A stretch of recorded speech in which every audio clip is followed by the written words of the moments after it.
I'm attempting, in my own modest way, to get Julian out of the ship. Whenever authoritarians assume power, free speech is the very first ideal that they will try to curtail.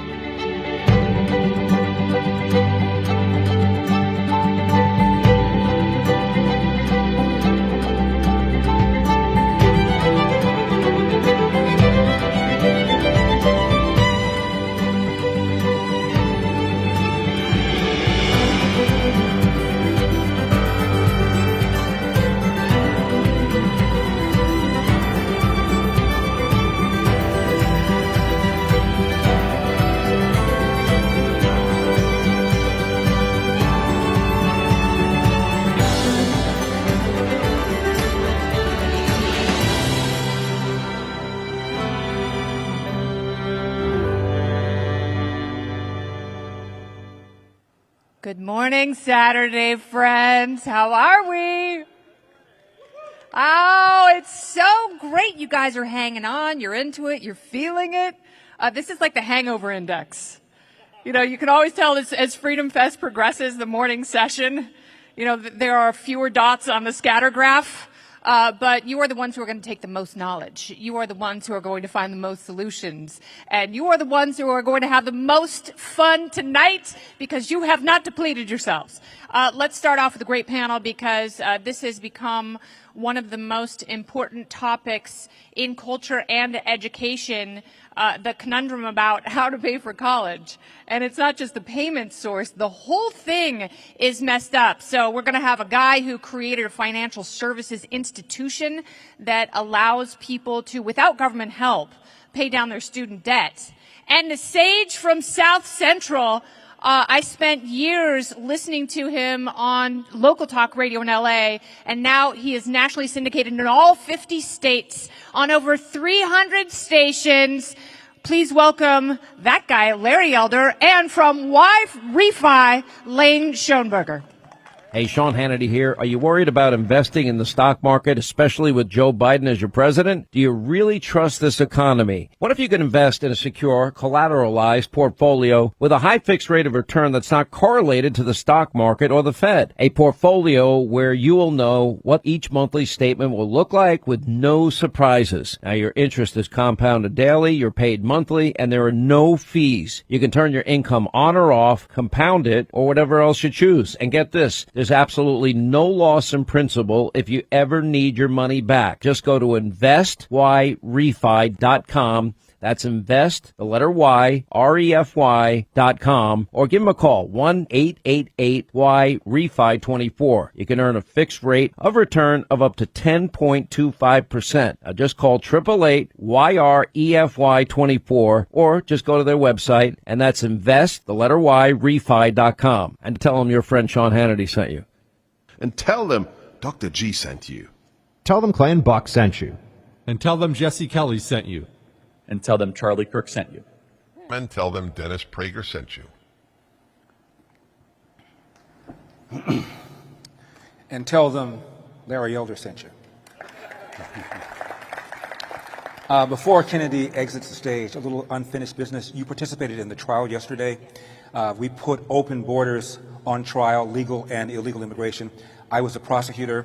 And the defendant was found not guilty. 7-5 was the verdict. Turns out one of the jurors admitted that he checked the wrong box.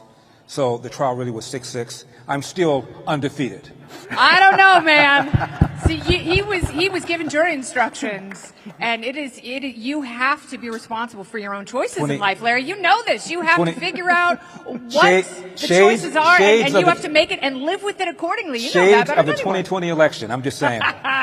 Thanks, Kennedy. Stop the steal, Larry. I got involved with Yrefy, and at first I said, this is just too good to be true. You can really help these students who have student debt burden, help them able to pay off their loans, and create an investment instrument for other people as well.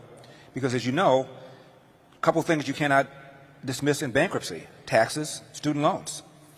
And it was explained to me, and I said, this is almost too good to be true. So the more I looked at it, the more I thought it wasn't too good to be true. It is true. And not only am I a spokesperson for Yrefy, I am an investor. And the stories that my next guest will tell you, who's been affiliated with Yrefy from the very beginning, blow you away. It almost moves you to tears that we're able to help these students who claim that they can't get out of student debt and put them in a position where they can pay off the debt, get them in a position where they can get back to their lives. It's quite remarkable, while creating an investment opportunity for people who want to invest with very safe, very high returns. That is why I got involved, and I'm so proud to introduce my friend, Laine Schoneberger. Thank you, Larry. I appreciate that. And thank you, everybody, for coming out. As I share this with you, Yrefy, we are in the business of refinancing distressed private student loans. There's a lot more to it. I'm here to talk with you this morning briefly about the investment opportunity, because we are here looking for people who are interested in investing, making a good return. This is capitalism at its finest. This is a group of people that found a need and then filled a need. And through this, under what's called Regulation D 506C, filed with the Securities Exchange Commission, minimum investment of $50,000 to accredited investors. We invite you to come into our portfolio. You may invest through qualified money, non-qualified, so an IRA or individual joint trust, etc.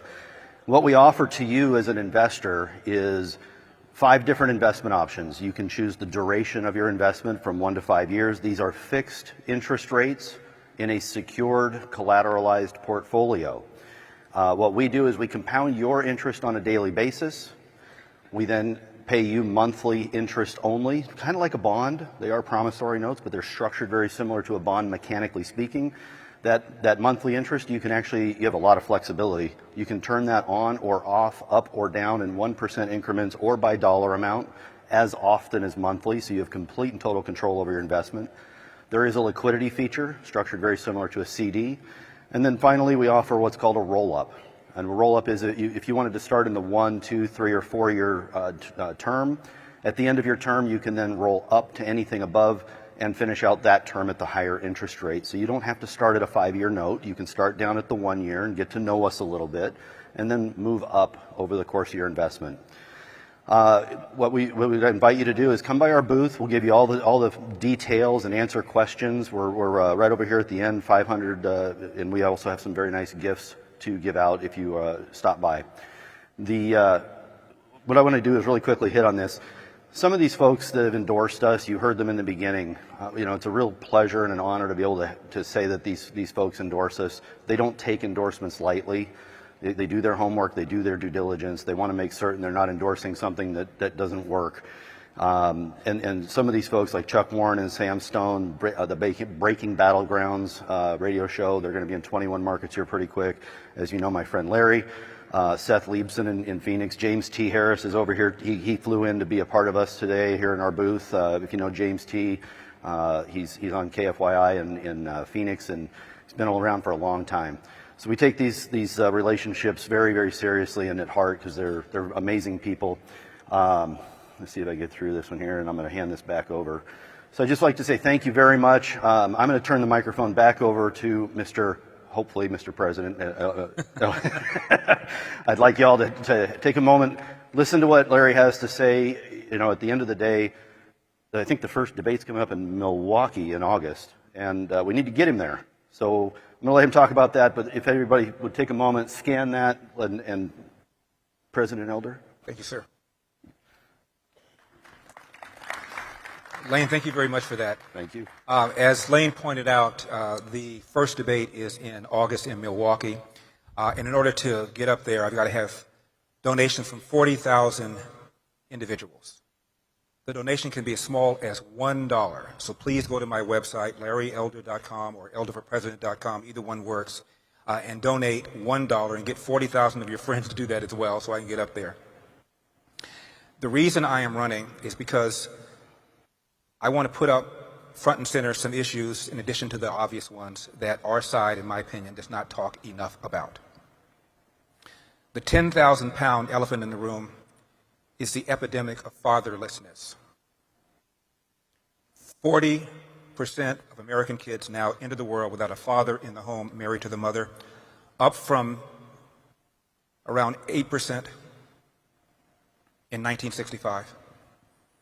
70% of black kids now enter the world without a father in the home, up from 25% in 1965 when Lyndon Johnson launched a so-called war on poverty. 50% of Hispanic kids do. And the stats are clear. When you are raised without a dad, you are 5 times more likely to be poor and commit crime, 9 times more likely to drop out of school, and 20 times more likely to end up in jail. What we've done with the welfare state is we've incentivized women to marry the government. We've incentivized men to abandon their financial and moral responsibility. And this is not to attack single moms who are heroically raising their children, but it is to say it is far, far more difficult for all sorts of reasons when you are doing it alone. And don't take my word. Tupac Shakur once said, I know for a fact, quote, that had I had a father, I would have been more disciplined, I would have been more confident, end of quote. I've got some ideas about what we can do about that. All these kids who are being raised without a father, they need mentors. They need a male figure in their life. I'm a baby boomer. My generation is retiring or has retired or will soon retire, and many of us are vigorous, as you can see. They've raised their children. They've nurtured their grandchildren. They need to get involved. I liken it to AA, as when an alcoholic who's recovering has a sponsor. Every one of these kids should have sponsors. And in my bully pulpit as president, I'm going to be encouraging men to do just that. There are all sorts of programs, local programs, religious programs, where this kind of work is being done, and I'm going to encourage them all to get involved. Also, we're spending a lot of tax dollars at the federal level for welfare programs that are creating dependency. We should be able to direct those funds on our own tax return for organizations, churches, nonprofits in our own neighborhoods where you know people are doing this kind of work and where this kind of work is effective. Thank you.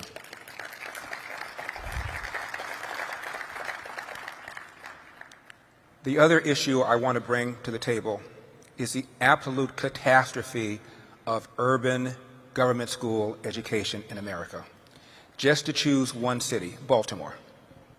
Do you know there are 13 public high schools in Baltimore where 0% of the kids can do math at grade level? I kid you not. Another half a dozen, only 1% can. That's 50% of all the government high schools in the city of Baltimore, all of which are located in the inner city, where either 0% or only 1% of the kids can do math at grade level. Chicago, 53 government schools, 0% of the kids can do math at grade level. Nationwide, according to the National Report Card, 85% of black 8th graders, these are 13-year-old kids, can neither read nor do math at grade level. Half can't do basic reading, which means a substantial percentage of 8th graders in America who are black are functionally illiterate. How in the world is this acceptable? Yet the Democrats, in bed with the teachers union, adamantly oppose school choice. Never mind that studies have shown test scores improve, graduation rates improve.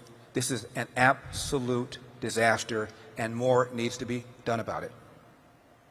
Finally, we need to address this lie, absolute lie, that pits Americans against Americans, that America remains systemically racist. It's a lie that's not only driving things like, thank you. It's a lie that's not only driving things like critical race theory and the debate on reparations and race-based preferences and diversity, equity, inclusion. It's also getting people killed. How? It's called the Ferguson effect or the George Floyd effect. Those of you in law enforcement know what I'm talking about. It's a phenomenon of cops pulling back from their normal proactive policing in the last several years that has resulted in thousands of people being violently attacked or killed who otherwise would not have suffered if the police had been doing their normal proactive policing. Democrat Mayor Rahm Emanuel of Chicago, after a high-profile shooting of a black person, said the police had, quote, gone fetal, close quote, meaning they weren't doing their normal jobs, and as a result, crime was up, and the excess victims and excess deaths primarily are the very black and brown people that people on the left purport to care about.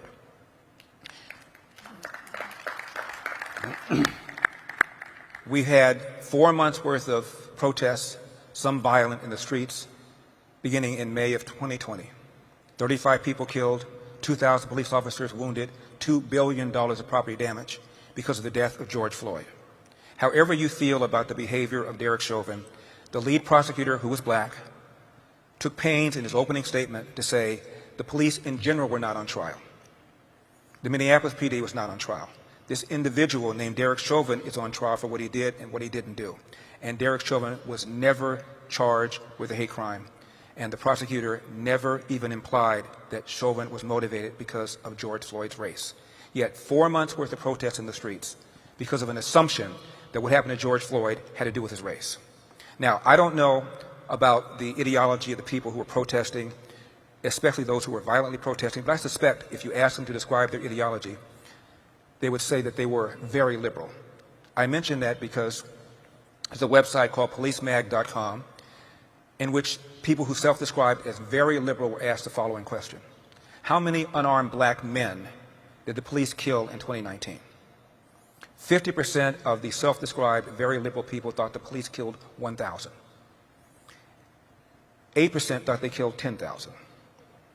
Of the just regular liberals self-described, 39% of them thought the police killed 1,000 unarmed black men in 2019. 5% thought they killed 10,000. The answer, according to the Washington Post database, 12.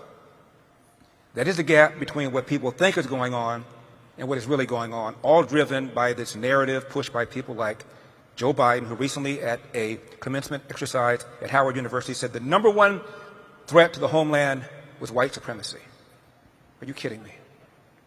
The Anti-Defamation League keeps track of how many people are killed by extremists, no matter the color of the extremists. Last year, 25. In 2020, over 10,000 blacks were killed. And believe me, they were not killed by white extremists. The lie is getting people killed. That's my cue to get out of here. olderforpresident.com, 40,000 individual donors. And I've got a book called As Goes California, My Mission to Rescue the Golden State and Save the Nation. My goals are modest. You can go to Amazon.com or Barnes & Noble. Thank you so much. May God bless you.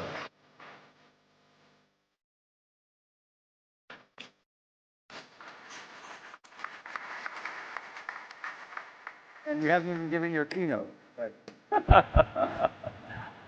Ladies and gentlemen, we are now going to have a wonderful panel. I think I'll sit in the middle here. Thank you all for coming. I am holding, well, let's have our Lisa Kennedy coming out. Kennedy, what do you say? Lisa I say hello. Kennedy. Bienvenidos, Freedom Fest. And I actually know her real last name. Mm-hmm. That's true. Yeah. Any of you know it? That's wow, right. Montgomery, yes, You get exactly. to give me $25. And let's invite out our other panelists, Steve Forbes. Steve Forbes there. Spike Cohen. Larry Sharpe. Here we go. Come on out. And of course, I also invited Adam Smith to join us. Yes. Happy birthday to our favorite Have a Scotsman. seat, folks. Welcome. So we have what brings this group together. Oh, really? Look at this. Look at this. They are so fast. So we'll have a little setup for Mr. Adam Smith and his book, The Wealth of Nations. We're doing that because it's the 300th anniversary of Adam Smith's birth. So let's give a nice applause to Mr. Smith. Thank you for him coming. And he still votes Democrat in New York every year. I'm sure several or vote early, right? Or that's Chicago. Yes, right, yes. Early and frequently. So what I'd like to do, what we have put together here is a panel of ambassadors to Freedom Fest. These four individuals, plus John Mackey, who's also the former CEO of Whole Foods Market. He retired last year. He's also an ambassador to Freedom Fest. There's really five of us, but four of us are here. And we decided to expand our ambassadorship of Freedom Fest, and I think we have a pretty good eclectic group. It's really pretty good. We just need we just need a Latino, and then we will be fully diversified. Right, Kennedy? Well, I know John Leguizamo, so I think I'm pretty close. And maybe the next Freedom Fest ambassador is sitting among us right now, Mark. Well, that's true. Yes. That's true. Maybe the next president of the United States. Who knows? Maybe. I would like to, first of all, I'm going to show a video, by the way, shortly. We're going to show a video of our theme for next year, which I'd like to discuss. But I'd like to just quickly go through your latest project, what you are doing right now, just a way of kind of introducing yourselves, because there has been some change among our ambassadors. So, Larry Sharpe, what are you doing right now? Give us a short summary of what you're doing. Absolutely. Some of you may know I ran for governor last year in New York State. And boy, is it tough to run as a libertarian or as a third party in many states now. And the laws and rules are devastating us. They're beating everybody up. So I am going out of my way next year to get ballot access for the Libertarian Party in New York State so that we can have, yes, you should clap for that. Yes, you should. So people say, Larry, why aren't you running for something? And I said, I just did. Why do you want to punish me again? Instead, I'm going to focus my time on getting ballot access in New York State so that we can have an actual third party that has 50 state ballot access next year and actually put pressure on the two major parties too and be able to move our country back towards liberty. And you say, Larry, why are you doing it in New York? Because if we can do it in New York, we can do it anywhere. Anywhere. That's why. All right. Spike, what about you? What are you doing these days? Well, what I'm doing is I'm working on two problems that we have in the liberty movement. Number one, there are people that are suffering under the status quo right now, every single day, that are being harmed. And number two, a lot of people might think our ideas sound good, but they're never going to join us unless they can see that it actually works in practice. And so I started an organization called You Are the Power that addresses both of those. We find people that are being abused by their local governments. We help them and their local communities to organize for justice for them. And we grow a movement of people fighting for freedom, starting in their communities and going out across the country. And if you want to join us, we'd love to have you join us. The website is youarethepower.net. Wow, fantastic, Spike. That's excellent. So, Kennedy, what are you doing? Are you still with Fox News? I'm still with Fox News, yes. I have a 5-day-a-week podcast, which is one of the very top podcasts at Fox News. You can go to Fox News Radio, Spotify, Apple, wherever you get you podcasts, called Kennedy Saves the World. I am single-handedly saving Fox News, so thank you very much for that. And then you're like, oh, how do you do it? I'm like, I'm everywhere. I'm like nitrogen. You don't even know I'm there, and I'm with you. And I'm also very interested in media training because I have been a broadcaster for over 30 years now. So one of the greatest joys I have at work is working with people who have just gotten a Fox and helping them with mechanics because, you know, in our society, we get so obsessed with like building our brand and what do people think of me, and instead of like, what can I do better? And, you know, mechanics aren't just for broadcasters, it's for everyone, and really going back to the basics and working on your presentation and the nuts and bolts. And so I like working with younger people and teaching them how to read teleprompter and form questions and all that. Wow. So are we young people for you? I don't know. Yeah, I would work with anyone. I work with all sorts of people in the building. Young people of any age. All right. That's right. Okay. So, Mr. Forbes, tell us about your podcast program or whatever in your new education program. There's several things you're doing. Well, that's right. It's called Achievement. It comes through the isit.org, part of the Free to Choose Foundation. And what it's aimed at is young people, kids, and teachers, educators, as well as the rest of us. What it is 3-minute biographies of people who made the world that we live in today. And so we have people like, we're here in Memphis, Tennessee. We have a 3-minute one coming up on Paul and on the good Lord. Is it the one on Fred? Well, Fred Smith is obviously one. Yeah. And but we have Annie Malone, who created first African-American millionaire in this country. She born of slaves and created an empire of cosmetics. At the height, even women weren't allowed to vote. She had 75,000 agents around this country and the world.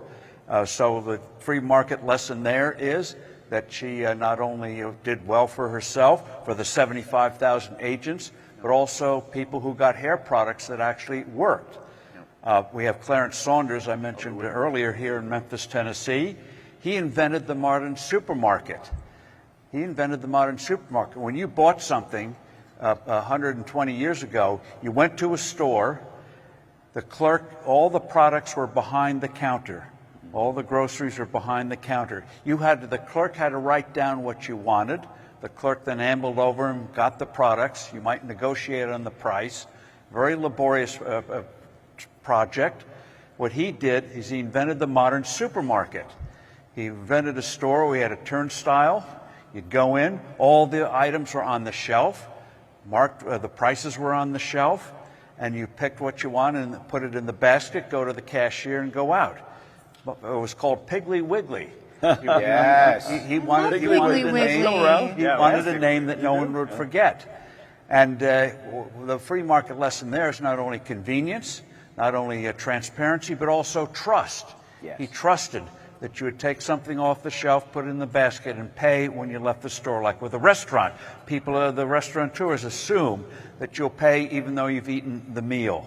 Right. And so these stories, like Annie Malone, Clarence Saunders, and others, 3-minute video. You can find it on izzit.org/Forbes, izzit.org/Forbes.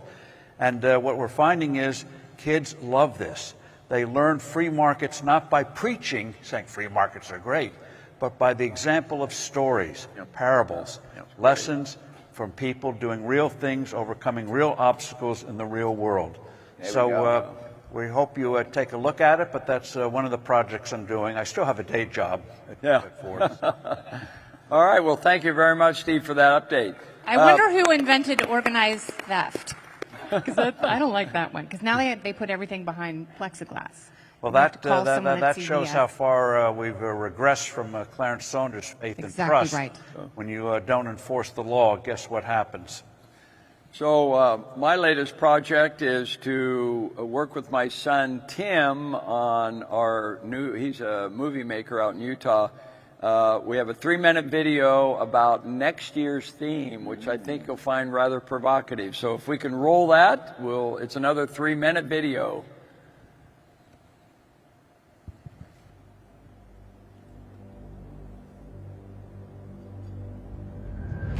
With prices skyrocketing on just about every consumer good, from groceries to gas, Americans are desperate for relief.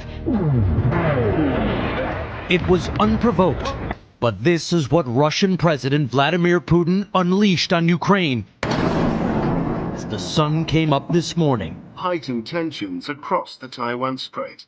Beijing says the drills simulated precision attacks against targets on the island. The world is going to end in 12 years if we don't address climate change. How dare you? You have stolen my dreams. There's so many of these catastrophic predictions in climate conversation. And, it'll be you and a few others who pull it out 10 years later and say, what happened to that? OpenAI CEO Sam Altman is one of 350 industry leaders to issue an even more dire warning, saying that if AI is left unchecked, it poses a, quote, risk of extinction. I have a dream. My 4 little children will one day live in a nation where they will not be judged by the color of their skin, but by the content of their character. I have a dream today.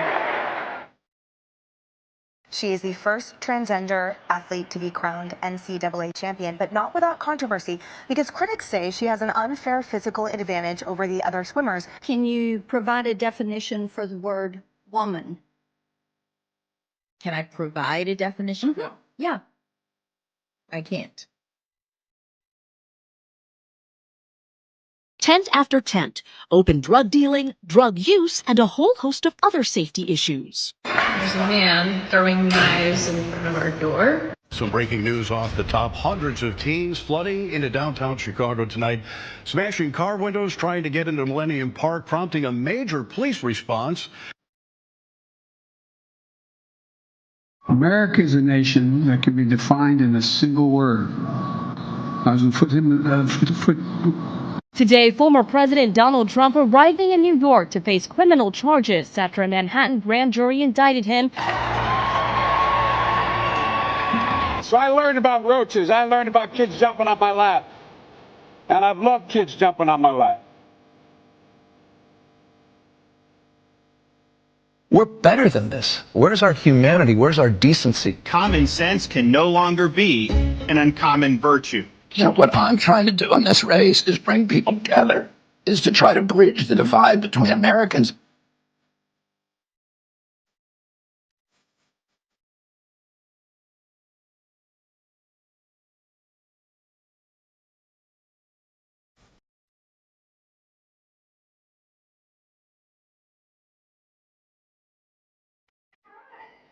Yeah. Well,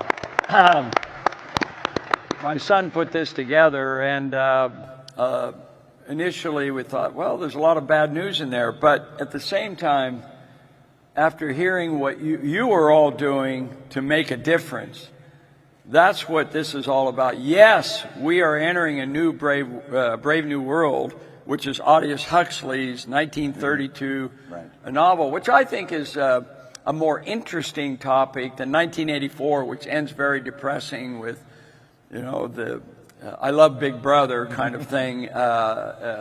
There's no way out. But with technology can be positive or it can be negative. And it's not in the stars, it's in ourselves to make a difference. And so our FreedomFest theme, are we entering a new brave new world? We can be the ones to determine what that new brave new world is. And so that's why we put a question mark to it. So, by the way, each one of you have on your sheet, if you can pick this up, we have this special offer for today only at FreedomFest, $327, I think is the price, to sign up for next year. You will not see this offer after this. It's going to go up to $397. So as many of you as possible to join us next year would be great. So I guess the question I want to ask our panel, and we only have 5 minutes, so a few minutes for each one of you. What do you envision as our brave new world for us from your perspective? Larry? Yeah, the answer without question is exactly that, is hope. Right? When things are bad, people think, how bad does it have to get before we make change? Yeah. Terrible. We don't change because it's bad. People stay in terrible situations forever. It's called learned helplessness. We just never get out. The one thing you need is hope. So things must be bad, plus there must be hope. I'll give you a bad example of this, which is Russia. 300 years as serfs, hardly any real rebellions. People stayed basically slaves 300 years. And all of a sudden Lenin says, I've got this new idea. It's called communism. We get to kill the rich people. And they were like, okay, that sounds good. What about food? Well, we get to kill the rich people. What can we eat? Dead rich people is what I'm going to tell you. We can kill them. That we can do. The eating part I'm not so sure about. But man, can we kill rich people? And they said, well, there's some hope. And they jumped on board. I think we have to realize many of the answers that the left will give us does provide hope. And people jump on it. When people are desperate and there's no ideas, they will take any hand that tries to pull them up, even if it's one that's not going to help them in the long run. I think if we create the right hope, the idea that freedom is that hope, and we put up enough people, enough ideas, and enough events that will show people that there is hope, they will then say, okay, things are bad, but there is hope, and there's long-term hope, and they won't go to Lenin, which is one place they will go if we don't show them something else. They'll instead come to us. That's what I see. Okay, and so we have 1 minute for each one of us left. So sorry. And going off of what Larry said, it has to be us. I want to be very clear about something. No one is coming to save us. We were the ones who warned that government either creates crises or makes them worse and then uses them as an excuse to run roughshod over our lives and then make things even worse from there. And what did we see with COVID? Which may have very well been leaked in the lab. But even if it wasn't, they used it as an opportunity to push an idea that made no sense at all, to have us, not be allowed to operate our businesses, go outside, go visit our loved ones, go to our houses of worship, and it led to economic devastation that allowed them to pass trillions of dollars in debt spending, and we're now suffering under the inflation from that. We warned it would happen. We were the only ones that resisted against it, and now we're the only ones that can stop this brave new world or whatever is coming forward. But not just to stop it, but to propose something far better. Freedom. liberty. That's what we're here for. And when we get together next year at the Mirage, we're going to determine how we can move forward for a freer society that is more harmonious and more prosperous than what anyone else is proposing. Yes. Perfect. Yes.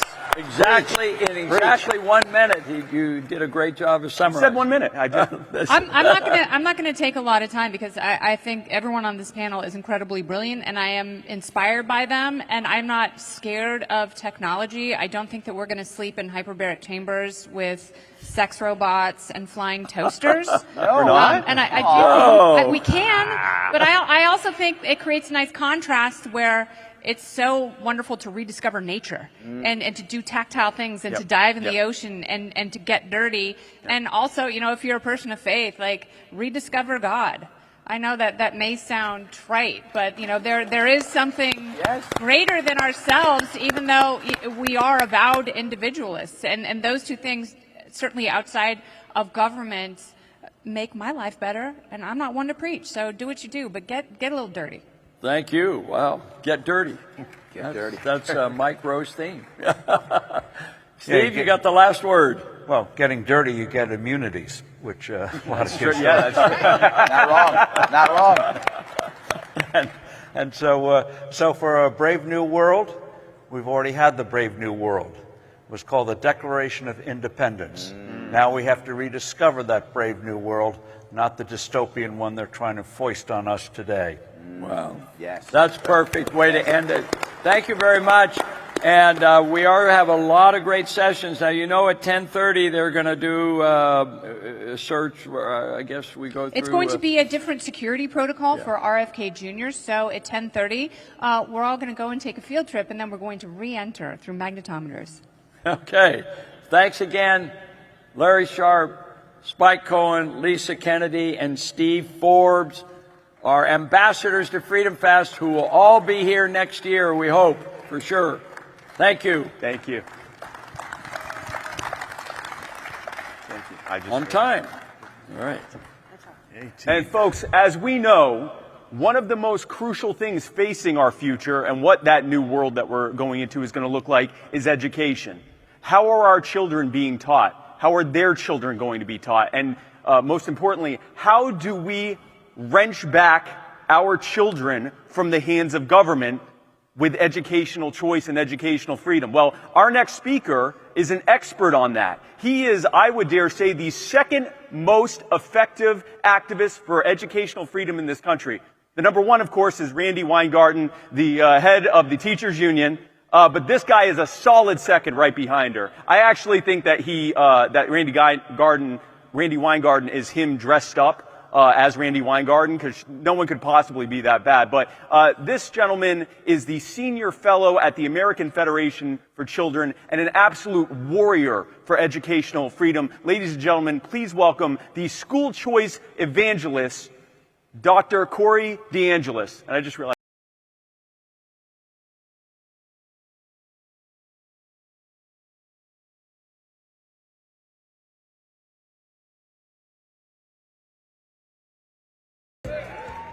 Hey, I want to give it up for Spike for the kind introduction. Thanks so much, Spike. But I got to tell you, you called me doctor. That's a problem because I'm not a real doctor. I'm more like a Jill Biden doctor. I got a PhD in education policy, so I can help you with math or something. But if you have real problems, don't come to me asking for help. But Spike is correct that Randi Weingarten is to be thanked. I'd really like to give her a shout out and the teachers union allies for inadvertently doing more to advance the concept of school choice, homeschooling, and education freedom than anyone could have ever imagined. I mean, look, I woke up like a few months ago. I was on Twitter like I usually am. That's my wake up. I don't need coffee anymore. I just log on to Twitter. And I looked at something that I thought was a Babylon Bee headline. It actually wasn't, and I wasn't dreaming either. It was a tweet from Randi Weingarten, the head of the AFT, and she said something along the lines of, look, I'm going to Ukraine, to the front lines, to assess the situation. The hell is she going to do in Ukraine? Make the war go remote like she did with our schools? I mean, that might have actually helped. But look, every time the Nation's Report Card scores came out, she's been fleeing to Ukraine. She can't even get the school system figured out here. Now she's going to go to Ukraine and mess up their school system too. Look, haven't the Ukrainian children suffered enough? I mean, come on. She went in front of Congress and basically lied about her role in keeping schools closed as long as they could possibly do, because they were holding children's education hostage to secure multiple multi-billion-dollar ransom payments from taxpayers. And it worked for them. They received about $190 billion in so-called COVID relief since March of 2020. And they didn't even spend most of that money yet. You also had Randi Weingarten on Twitter, and thank God for Elon Musk for buying Twitter and slapping on something called community notes. One of the new hot things in the Twitter world is something called community notes, where you can have the public fact-check all the leftist activists like Randi Weingarten on Twitter. One of the things she was trying to do after her congressional testimony, where she was gaslighting the American public, was she was saying, look, Republicans are saying that I was trying to keep schools closed. That's not actually true. Parents are stupid. They don't know what they saw before their eyes. I was actually fighting to keep schools open since April of 2020. The hell are you talking about? Why weren't you open then? If you were fighting so hard, you have a lot of money. The private schools were open. The Catholic schools were open. Why was your union lobbying the CDC to make it more difficult to reopen schools in person? Why were you threatening safety strikes in 2020? Why were you calling the president's plan to open schools reckless, callous, and cruel? Why were your local affiliates like Chicago, anybody from Chicago in here? Sorry. But why were your local affiliates, they were striking into 2022. 2 weeks to slow the spread turned into 2 years to flatten a generation of kids. But they were on Twitter too, the CTU, and they had actually deleted a tweet. Here it is. The push to reopen schools, wait for it, is rooted in racism, sexism, and misogyny. They threw everything at the wall to see what would stick. In Los Angeles, you had them calling in their plan to reopen schools safely, Medicare for all, a wealth tax. What else do we want? What have we always been asked about? Police-free schools. We need all these things and a bunch of money in order to reopen. What the hell did that have to do with reopening the schools? Nothing. Again, the kids' education was held hostage. You had the CTU also doing an interpretive dance video to protest reopening schools. They need some new dance teachers. It's not going to be me. I'm not going to show you what they were doing, but it's an embarrassing video. Fox News wrote about it, and it was hilarious. It just really goes to show you that they were doing everything that they possibly could not to go back to work in person. But I don't blame the employees. I blame the system itself. There was no bottom-up accountability through school choice. Families couldn't vote with their feet. They had to continue paying for that closed building while paying out of pocket for a private school or having to cover the opportunity cost of homeschooling. Even then, homeschooling has doubled relative to pre-pandemic levels, according to the Census Bureau. So there is some good news, and that's why I thank people like Randi Weingarten for overplaying their hand and awakening a sleeping giant. Parents who want more of a say in their kids' education. The one silver lining of the lockdowns is that we've had 9 states now in just 2 years go all in on school choice. Every single family, it's pretty good. If there's anything you clap for, that's the thing you should clap for. There's your cue. But 9 states, almost 1 in 5 states, 20% of states have passed Milton Friedman's vision of universal school choice. What does that mean? Every single family, not picking winners and losers, because for a long time we've taken an incremental approach where it's been, you're this income category, you have this type of special need, you live in this area, you're assigned to this failing government school, so you get a voucher. It's everybody. There's no picking winners and losers, and Arizona and West Virginia were the first states to do so. The latest was Ohio, 9 states now. And what this actually means in practice is the money that would have followed you to the government school, and according to the Census Bureau 2021 data, it's probably a lot higher now, we spend about $17,500 per student per year in the government schools. Private school tuition is only about $12,000 per year. The heck's all the money going? I mean, since 1970, we've increased per student education expenditures by about 152% after adjusting for inflation. Teacher salaries have only gone up by about 8%. So the teachers' unions create horrible policies for families and their kids, but also for the teachers too. But the money that would have followed you to that government school, you can still take it there. If you like your public school, you can keep your public school. For real this time, unlike your doctor. But you could really do that. But if not, you could take it to a private school, charter school, or a home-based education option, including micro schools. So that's a huge deal, and it's something that's overlooked by a lot of the public. It's mostly red states doing so right now because the Democratic Party is owned by the teachers' unions. Randy Weingarten's union, over 99.9% of her campaign contributions went to Democrats in 2022. And it's been that way for several decades now, according to the Open Secrets website. But it's also become a political winner, and I think that's why we're seeing victories when it comes to school choice. Anybody from Virginia?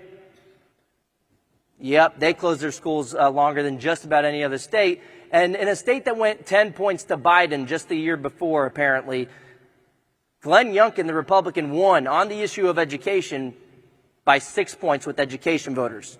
That was the number 2 issue in the election. Why? Because Terry McAuliffe, his Democrat opponent, who was basically an incumbent who was the governor of Virginia before, he said, I don't think parents should be telling schools what they should teach.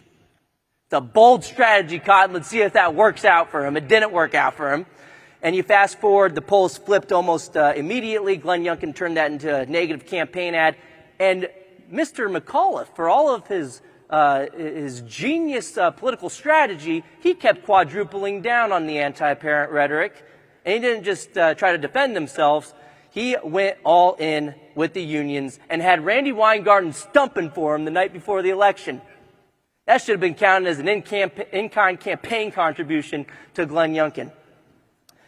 And you look at the midterms, everybody paying attention on election night and midterms. There wasn't a red wave. There wasn't a blue wave. Maybe that's good for libertarians. But there was a school choice wave. 76% of the candidates supported by my organization, the American Federation for Children, and our state affiliates won their elections in 2022. Pretty good. Yeah, clap for that one, too. We didn't just play in the easy ones. You know, if you play in the easy races, you can just get 100% victory rate and say, look, we win all of our races. No, we targeted 69 incumbents in state legislatures, the hardest thing to do in politics, and took out 40 of them. Whoo! The message became clear.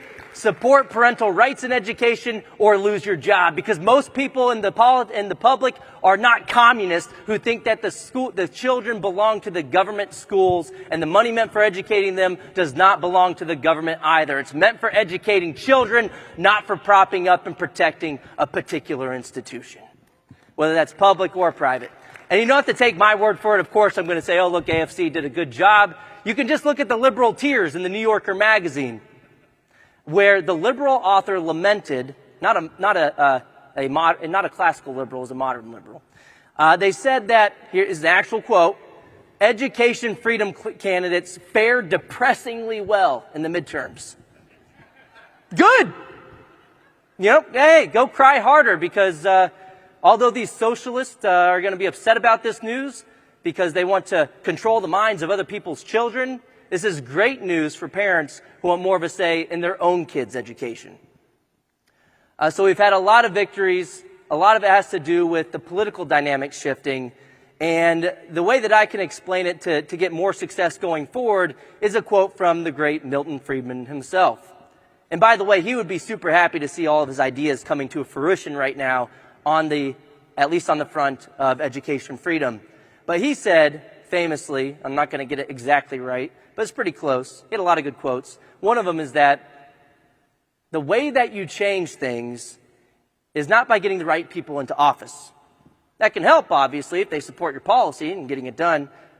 But the way that you truly change things is by creating a climate of public opinion where it becomes politically profitable for the wrong people to do the right thing. And I think we're entering that era when it comes to education freedom. And I think the way forward is something I call non-partisanship through hyper-partisanship. School choice has been a non-political or non-partisan issue for a long time. You look at the latest polling that just came out from Real Clear Opinion Research. 71% of Americans support school choice, with supermajority support among Republicans, Democrats, and independents. It just so happens that the Democratic Party is bought and paid for by people like Randi Weingarten and her union allies. And the largest union in the country is the NEA, the National Education Association. Anybody from Georgia or North Carolina? We just had a couple of Democrat lawmakers switch parties on the issue of education freedom. One from Georgia most recently, and one from North Carolina. And in North Carolina, they might go universal on school choice as well, despite having a hypocrite Democrat governor, Roy Cooper, sent his own kids to private school, but then fights against educational opportunity for everybody else. He even called a state of emergency over school choice. You'd think they'd call a state of emergency over their failing government school system, but no. It's, oh, parents might have a choice. This might harm my campaign donors. But they now, the Republicans at least, have enough votes in each chamber to override that hypocrite's expected veto of school choice. And they've all signed on to the bill to advance education freedom. But the more that the GOP leans into parental rights and libertarians as a political winner, the more that the Democratic Party will have these defections. It becomes more politically disastrous for them to oppose it, like we saw with Terry McAuliffe. And look, this is an issue to be excited about. This is something to celebrate. And I want to thank you guys so much for coming out to Freedom Fest and for Freedom Fest having me out here. School choice is a political winner. It's the right thing to do. And we're going to continue winning and freeing families from the depraved clutches of the teachers' unions once and for all. And there's not a damn thing Randi Weingarten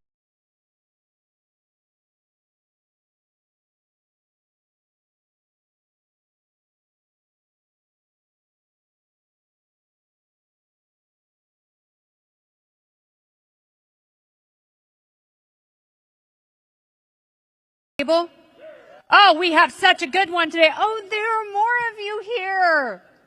How are you? Do you want me to speak quietly because of all the music and moonshine? I won't tell your secret. Your liver will. All right, let's have the Freedom Fest Political Roundtable out, and I know it's going to be a great panel because when you combine freedom with phenomenal facial hair, magic happens. The inimitable Matt Kibbe is here, president of Free the People, co-founder of Fight the Power Productions, and he is joined by Ohio Congressman Warren Davidson. Again, we're going to hear from the state from South Central, Larry Elder, who is also running for president of the United States. And phenomenal entrepreneur and ultimate friend finder, Lars Mapstead. So let's hear it for the Freedom Fest Political Roundtable.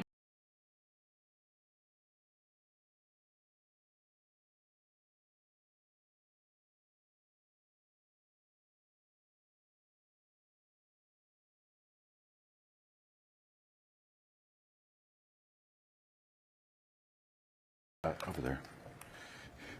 So, one of the reasons I love Freedom Fest so much is that when we were still allowed by the government to gather, we gathered every year in the last 3 years. And I don't know about you guys, but I've been so frustrated and angry about the system and the elites and the us versus them that kept us locked down, told us whether or not we could leave our house, told us what we could do to our own bodies. The list goes on, but I think that there is a counter-revolution brewing. I think people are starting to realize that the system is rigged against us, that there are insiders that have gamed everything against the American people. And this is an opportunity for all of the sort of freedom issues that we all love to talk about so much. And an example, maybe you guys saw this on TV. A little bag of cocaine showed up at the White House the other day. Does anyone notice this? And the Secret Service just couldn't figure out where that came from. The White House, I'm told, and I've actually been in this room before, I'm told that it's a secure place, right? But they couldn't figure out who had done it.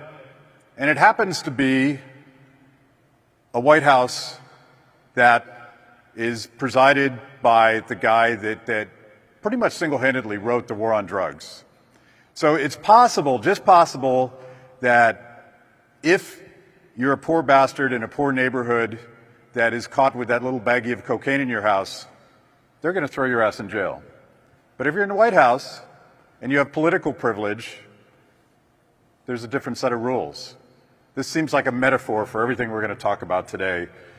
Lars, you're running for president on the Libertarian ticket, and I feel like libertarians are the poster child for fighting against rigged systems and being excluded from this fight for liberty.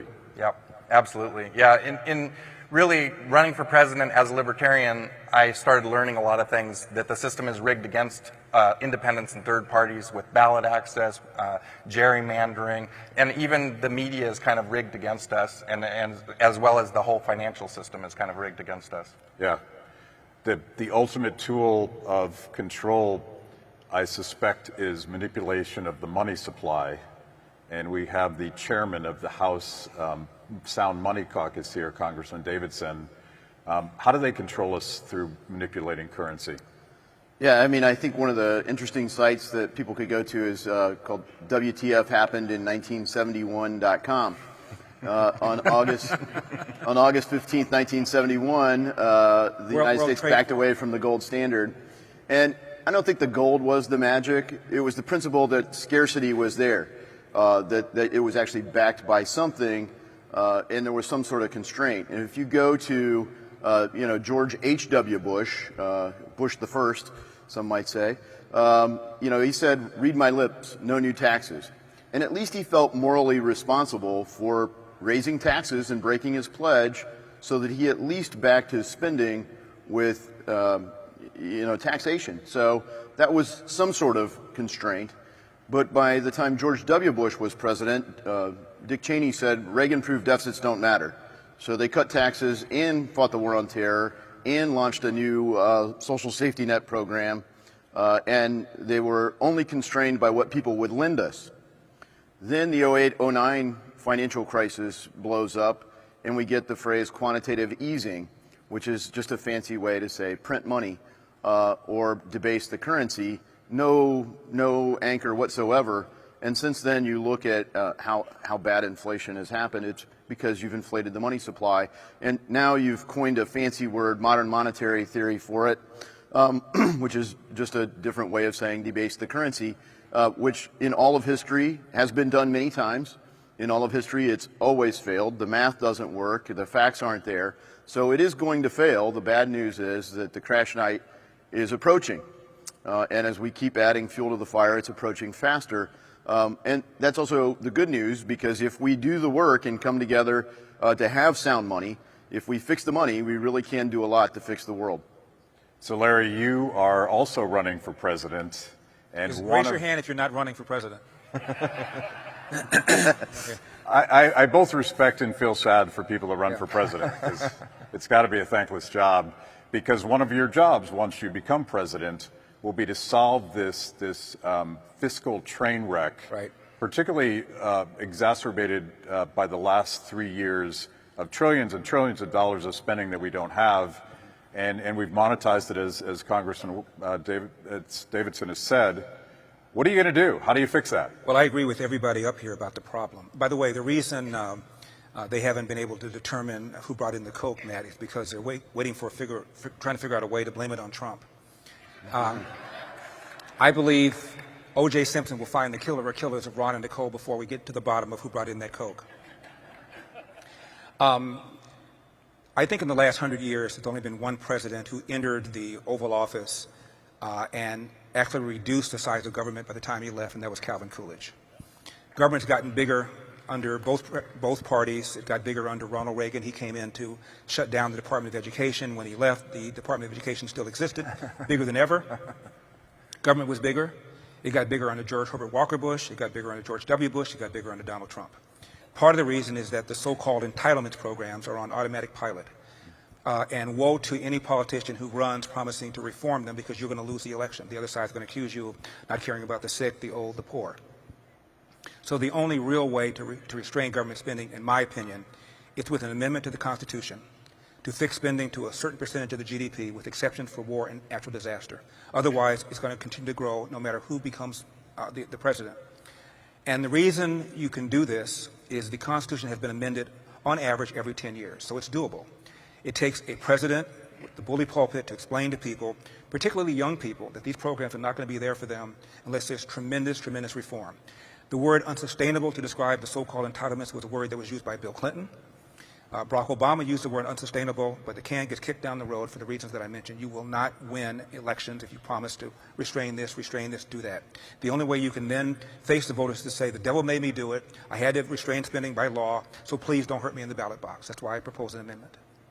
Congressman, do you agree with that? Because I know that you and just a few of your colleagues in the Liberty Caucus have talked about this crazy idea of power of the purse and actually having congressional oversight, the body most responsive to the people, rein in the administrative state, but it doesn't seem to work on the inside. No, Larry identifies the problem. The problem is that it's very popular. And I mean, this was foreseen coming out of the Constitutional Convention. People were afraid that we made a government that would ultimately fail because, you know, if once people realize they can vote themselves gifts from the Treasury, it's very popular. It's an opiate, and it's a pretty strong hit. People love it. And when Joe Biden came in, he was lauded for dumping even more fuel onto the fire by a lot of circles. And the only encouraging thing is I could say that a lot of my Republicans who just prior to that were pushing for more fuel on the fire, shoveling coal into the engine, suddenly found their way and said, oh, it's bad. Which is good, but you know, all of it was bad. And you know, the first 2.3 trillion that Thomas Massey asked for a recorded. That's a shocking sentence, by the way. 2.3 trillion. It made sense because if you're going to close the economy for a month, I talked to a business owner who said, "You're telling me that I have to close my business. You're telling people they can't come to my business, and for good measure, you put physical barriers to prevent people from coming to my business." I was supposed to reserve against that risk in America, and so that was where they got a lot of support to say, all right, if you're going to take a month out of GDP, you need roughly a month of GDP, and in a way, you have to bridge for this. But then once people started assessing the facts and the logic, and Massey did that faster than most, you said, okay, we can't keep doing this. You can't close the economy, limit supply, dump fuel on the monetary system and grow the monetary base and not have inflation. So that's when in July of 2020 I created the Sound Money Caucus because it was obvious. And they said, oh, well, it won't cause inflation. It's going to cause inflation. Then they said, well, it won't hit consumers. It's going to hit consumers. And they said, well, it'll be transitory. So we all know how it's working out, and we knew then, and we mostly in the room, I think, don't have PhDs in economics. But they sat there and said that to us with a straight face. So how do we do it? And I do think it has to be that you audit the Fed, you shrink the Fed or restructure it. Maybe some people say you don't need a central bank. I say like COVID highlighted the utility of a central bank because in March of 2020, there was total free fall. There was no buy side even for municipal bonds. So you can't have equilibrium in the market with no buy side. So overnight, there was an intervention that just created a backstop called the Municipal Liquidity Fund or something. And it restored equilibrium. So within a week, markets were working much lower prices, but markets were working again. That's when the Fed should have got back out of the way. But sort of like, you know, for Lord of the Rings fans, the money is like the one ring to rule them all, right? And once you get that power at the Fed, I think it changes even good people. So you have to shrink what they can do. And, you know, Congress brought them into this world, and Congress can take them out. And the Fed. Go ahead. And the Fed. No.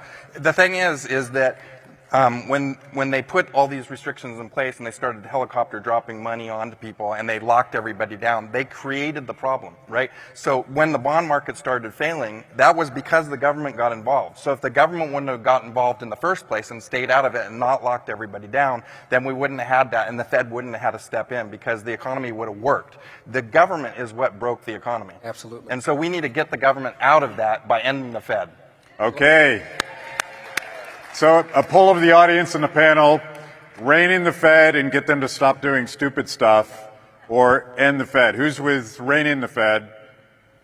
And the Fed? Yeah! Okay, the people have spoken. I have another poll, and this Larry suggested this.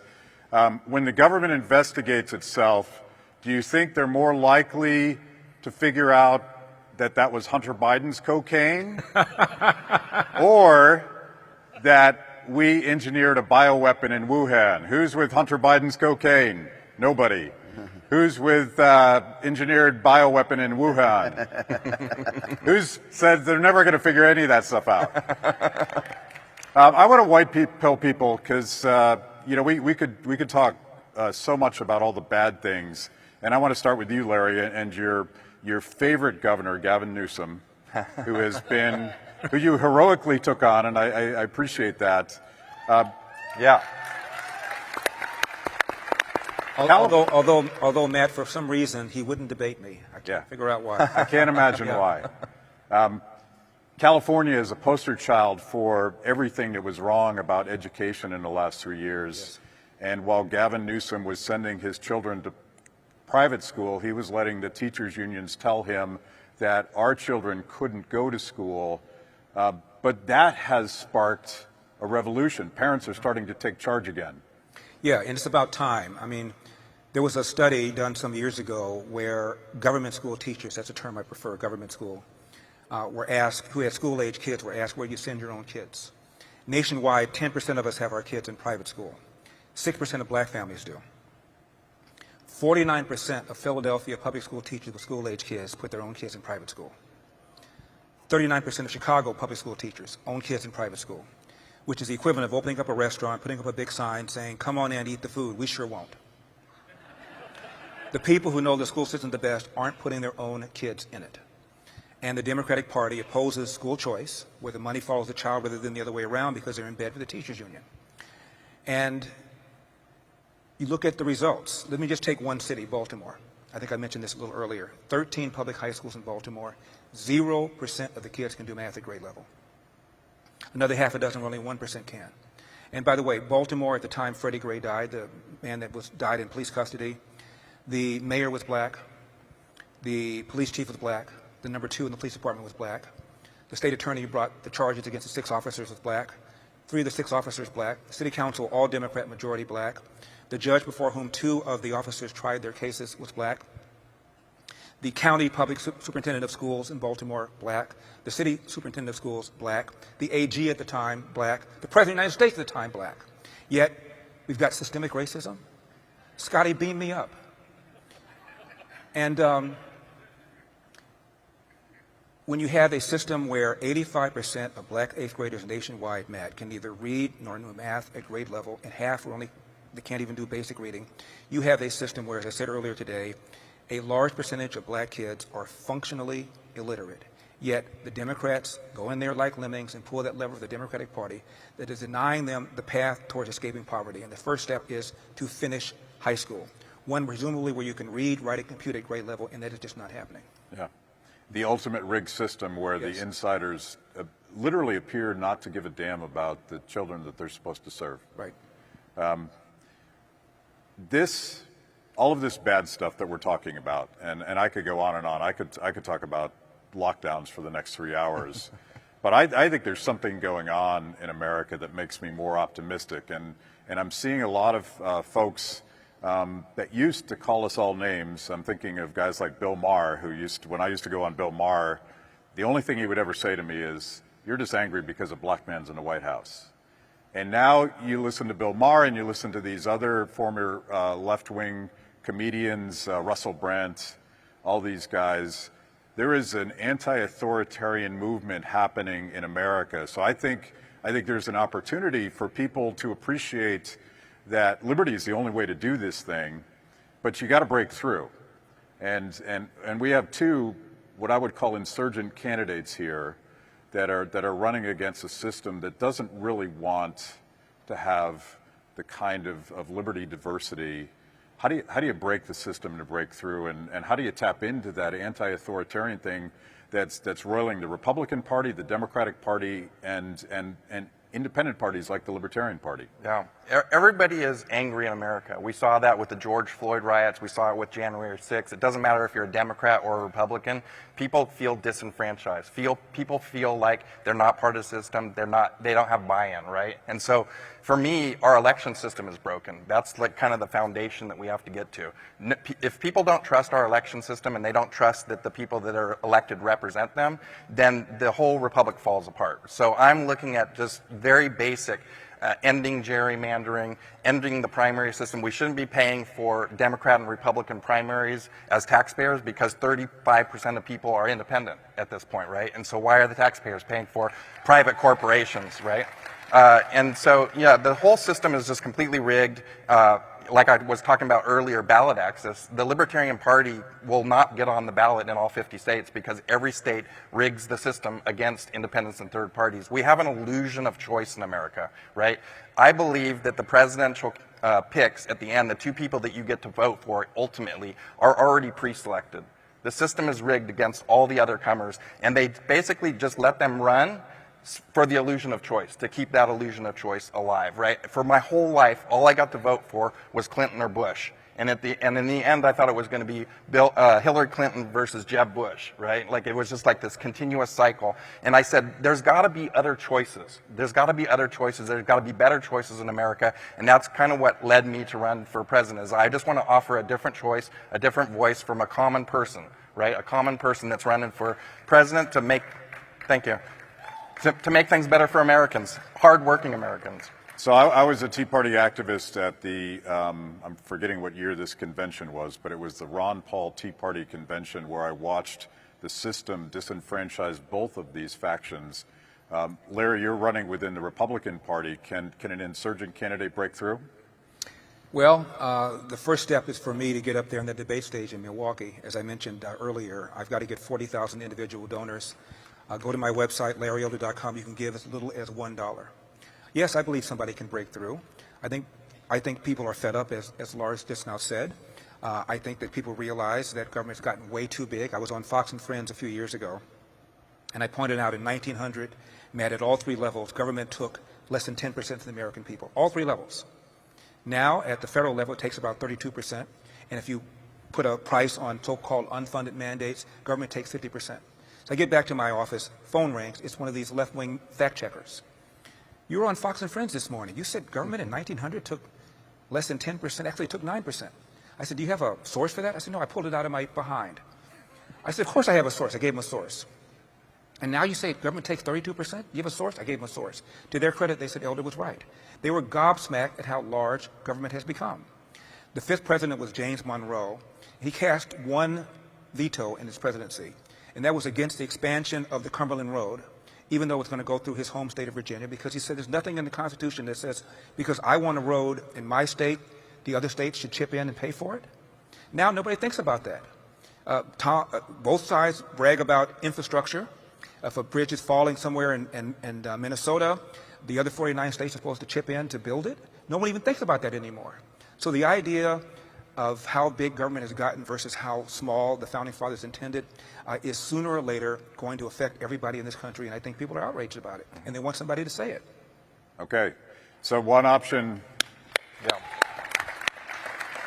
one option is to fix the system through politics, but I want to ask Congressman Davidson to ultimately white pill us by telling us that crypto is going to solve all of our problems.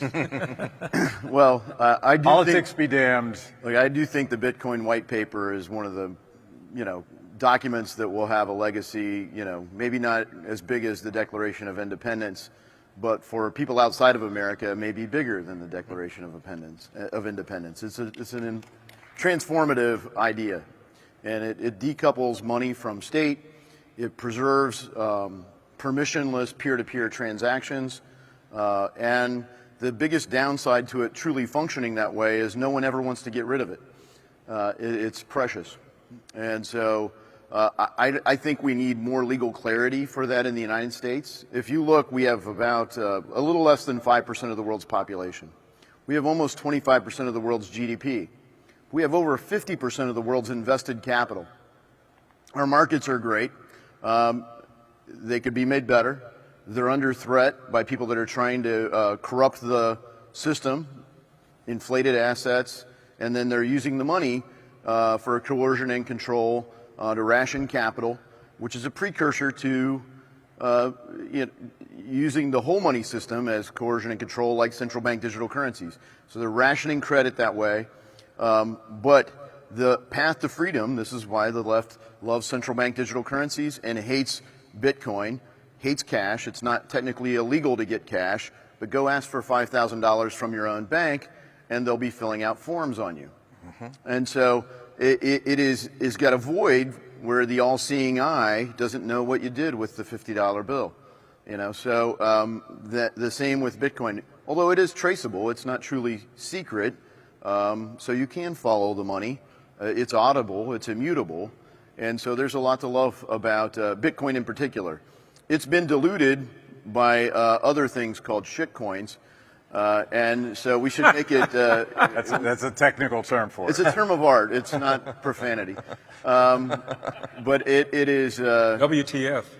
It is interesting that the Securities and Exchange Commission has given free passes to some and targeted others.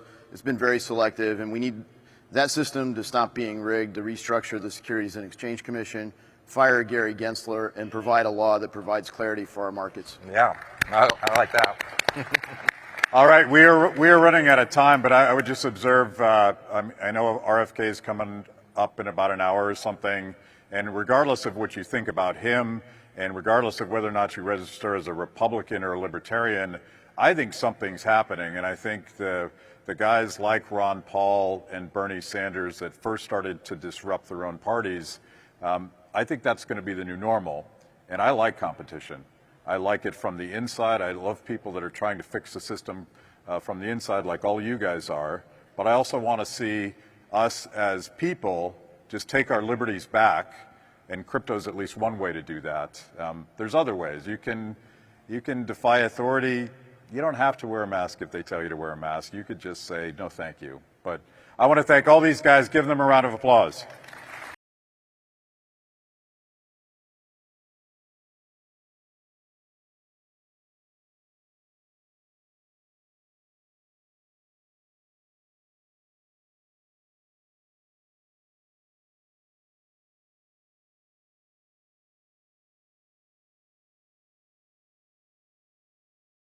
Fest political panel, and as Education Day rolls on, we have to talk about school choice. We have to talk about educational choice in this country because, there are so many people who are worried about the Supreme Court affirmative action decision.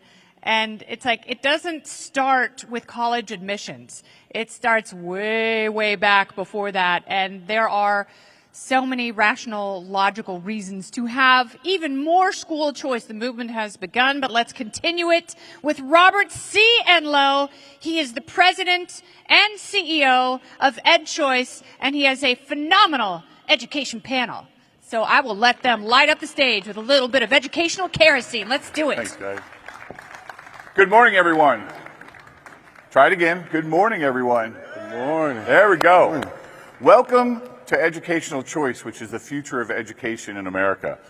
And if you want to know why we are winning, it's because of all the work that has been done over the years and because of a great idea from this man in 1955 who said that it's fairer, more effective, more equitable, more efficient to separate the government financing of schooling from the government running of schools. And that's Milton Friedman. And I want to show you a short video of how far we've come in 27 years. The way to bring learning back into the classroom, the way to make sure that schools are responsive to the needs of the children they have in their classroom, is to give parents more power, more control.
that's how far we've come, and we have a long way to go. You know, when we started in 1996, there were a handful of states with charter schools and only 2 states with private school choice and 2 cities, serving less than 6,000 kids.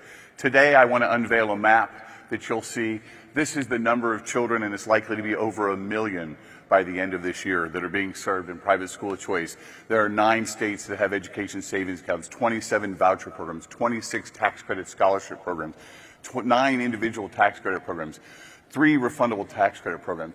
Take a look at Florida, the first state, Jeb Bush, 1999. That's how many kids are taking choice now, and it's going to be likely 300,000 by the end of the year. Take a look at the next state, my great state of Indiana, that has a number of programs, has 4 programs operating, over 58,000 students, soon to be 80,000 students with private school choice. West Virginia in 2021, 2016 when we rebranded, we picked 10 states for universal choice.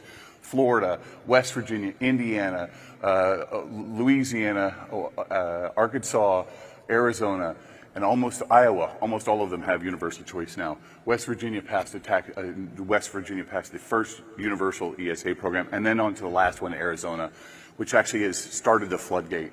That started in 1997 in Arizona. They actually have 5 programs serving well over 60,000 kids. It's going to be, this year, it's going to go up to 100,000. So this is growth. And I'm excited and honored to be joined here with 2 amazing men to talk about this, right? So to my immediate right is Dr. Steve Perry. Steve is an educator, best-selling author, and founder and head of schools at Capital Preparatory Schools. In my personal opinion, Steve's voice and his talent is revolutionizing not only education in America, but education advocacy in America. To my further right is Sharif El-Mekki. Sharif is the founder and CEO of the Center for Black Educator Development. And the goal of this center is to recruit, train, hire, and retain teachers that reflect the cultural and social background of the children they serve. He also is a charter school leader in the city of Philadelphia and been a long-term advocate for parental choice. So welcome to the 2 of you. Thanks for coming. Thank you for having us. Thanks for having us. So I have 2 simple questions, right? So Milton Friedman said, I sense we are on the verge of a breakthrough in one state or another that will sweep like wildfire throughout the rest of the country. I would argue that we've actually had a pretty good run of school choice in the last few years. I want you to tell me, why do you think this is happening now, and what's the reasons behind it? Yeah, I would say, one, around dissatisfaction, right? When I think about what people are looking for their children and for their grandchildren. I ran a charter school for 11 years in the community that I grew up in. And this is a school that everyone recognized was struggling. A little embarrassed to say, I actually went there for summer school my 11th grade year when I was jerking around in chemistry class. And I knew then, and that summer, so it wasn't just the fact that I had to go to summer school, which I thought was way beneath me. But the first thing in my head when I talked to the teacher was just like, that's crazy. I don't belong there. Like, that's chaos. Even as a high school student, a 15-year-old, I knew that middle school, they place you in certain places, that there was absolute chaos and learning wasn't going to happen. And it was one thing for me stopping my own learning as an 11th grader. It's another thing to have systems of chaos stopping me. I did go, but to later on, decades later, this school still needing intervention and families saying like, hey, you can't continue to do this. And also think about my grandparents. So 2 sets of grandparents, 8 children in between them, all of them found a way to opt out of the zip-coded assigned school that they were being sent to, and they found other options. Most of them, Catholic school. Right, and so just this idea of like needing more for children and for grandchildren, for the progeny, is absolutely a critical piece that I think informs parents' decisions about where do I want my child to be, where will they be safe intellectually, culturally, emotionally, and spiritually. That's great, Steve. The first public school in the United States of America was opened in 1635 in Boston, Massachusetts. The notion was that it's a public good to provide access to a quality education. For approximately 350 years, the exact same system stood in place, despite Brown, despite all the other innovations. In fact, you can go to some of the oldest schools in America and they're run exactly the same way.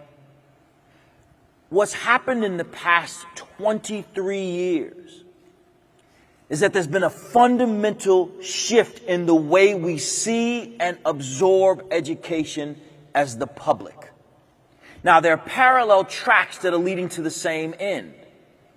On the one hand, you have African Americans, Latin people, and poor people who see their traditional neighborhood schools as, quite frankly, insufficient. Insufficient in the fact that it doesn't provide them with the basic expectation. Getting an A in an F school is an F.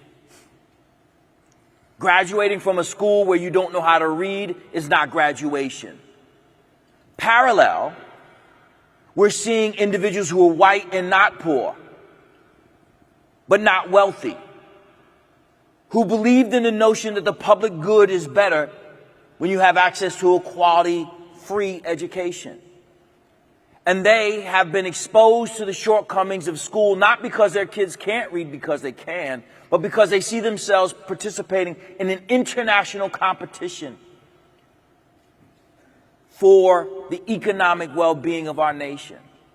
And then there's another group that goes in and out of cultures and classes that sees that there's a religious or other spiritual purpose for education. And so these tracks are running parallel, but they're ending up in the same place, which is there is no reason why we should expect to run schools or any institution as we did in 1635. Nobody wants to go to a doctor who's using only the technology from 1635. Anybody interested in leeches? Nobody should be engaging in the technology of 1635. 1635. My people, not the best time for us either. So you don't want to go back there. I don't want to go back there. We recognize that the traditional process of sending children to the closest building in the community that they call a school is insufficient for all of us. The only reason why we persist in this place is because too much money has been put into this failed system. And so those who are in positions of power capitulate, trying to convince themselves and the rest of us that good enough is good enough. And the final part is this: the reason why we're here having this conversation, why we may have many diametrically opposed ideas, but we are in violent agreement on school choice, is because I don't care what you want to teach your children. You teach your children what you believe because they're your children. That's your right. My right too.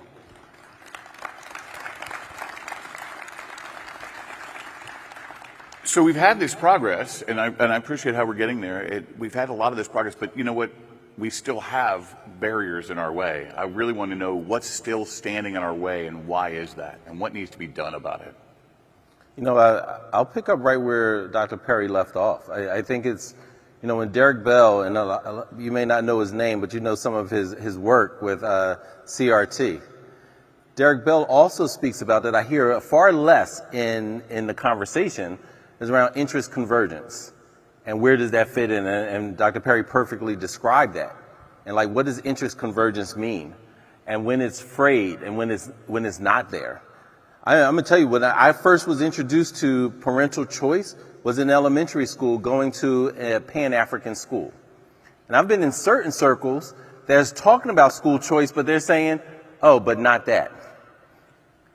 Where that was my introduction to my parents, deciding like, here's a space that we want our child to be raised in, where their positive racial identity would be developed, where they wouldn't experience racial biases and racism.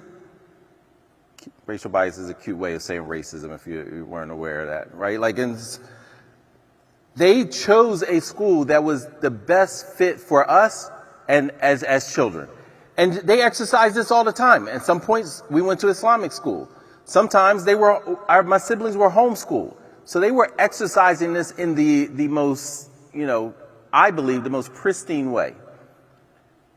many of their choices would not fit under the umbrella of many folks who are saying like, oh, I'm about choice. Sometimes they're saying I'm about the choice that I would make, and I want that made for everybody.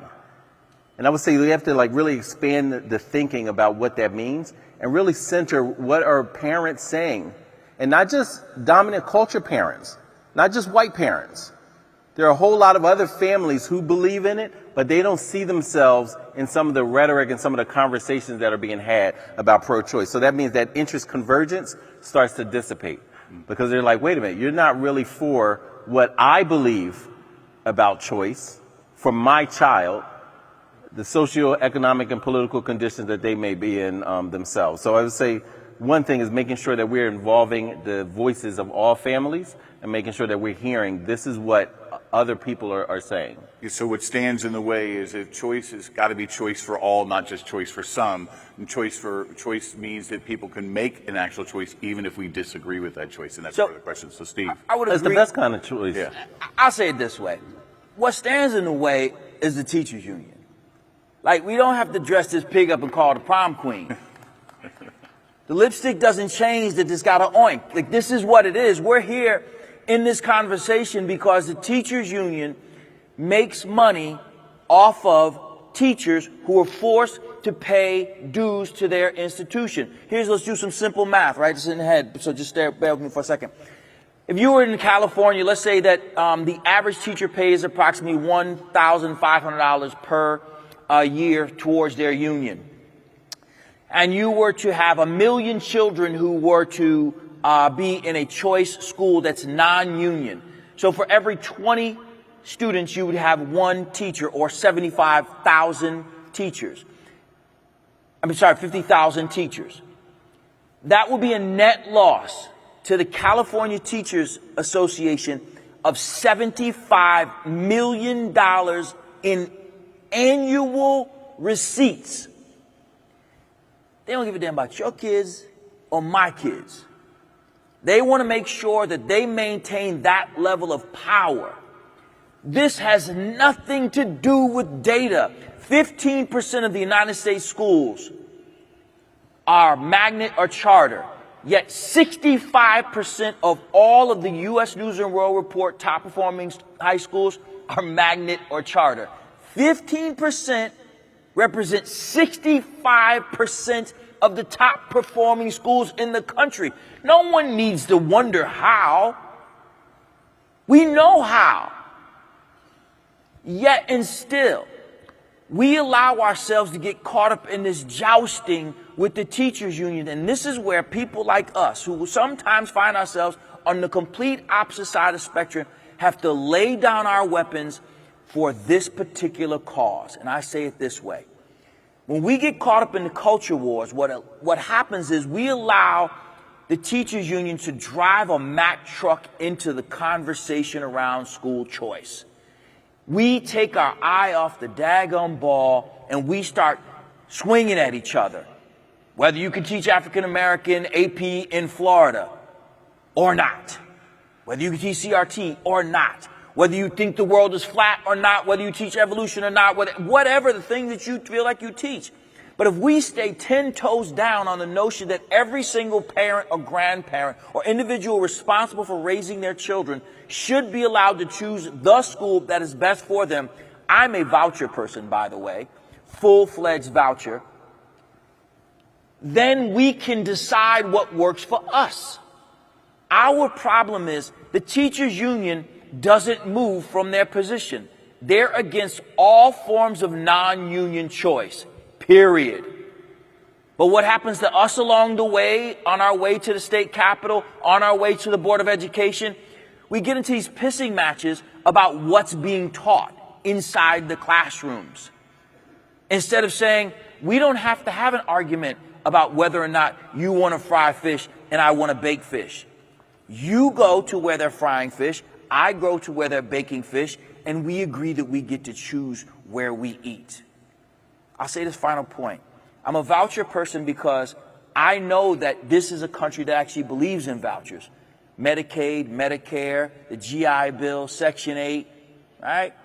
Student financial aid. This allows every single individual the opportunity to choose the best academic circumstances for them. We have to be disciplined and stay focused on the idea of choice above all. Do that. So, Corey mentioned Milton Friedman's quote. The actual quote that Milton used or said was, "Only a crisis, actual or perceived, produces real change. The change that occurs depends on the quality of the ideas lying around at the time." That, I believe, he said, is our main function, to develop ideas so that the politically impossible becomes the politically inevitable. So what, in your mind, stands in the way? What do we need to do still? Okay, so we've talked about the barriers, we've talked about why we're here, but what still needs to be done to truly make the idea of choice for all politically inevitable? I think there's so many things. One, learning from, lessons. Look, I'm from Philadelphia, and many of you probably saw like what happened recently with the governor. I think trying to understand why. We saw, we talked backstage like it was this enormous reaction, but fewer people understand like, okay, what are the political issues on the ground that made the governor have to make a different choice. And I think sometimes the reaction impedes the understanding. Mm-hmm. And I think the reaction first, so let's start with understanding first, like, okay, what's happened? Why did it happen? And then what needs to go forward with in that case? Mm-hmm. I say we have to run full slates of school choice people. We have to make sure that the people who are currently elected are either inspired or afraid to go against us. Just this past legislative session in Connecticut, we had a school approved. Now, Connecticut has a draconian process, but I'll be brief. We got the highest score in the state for our application. We had what they referred to as historic levels of support. At one meeting, we had 423 people come out to support our school. On a night where we had 2 home football games at the 2 high schools in town, we had over 110 people come out to support. We were unanimously approved by the State Department of Education.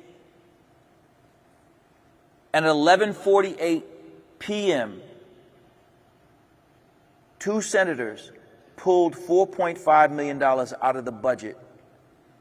I know it was at 11:48 because I received a text that said they pulled your school out of the budget.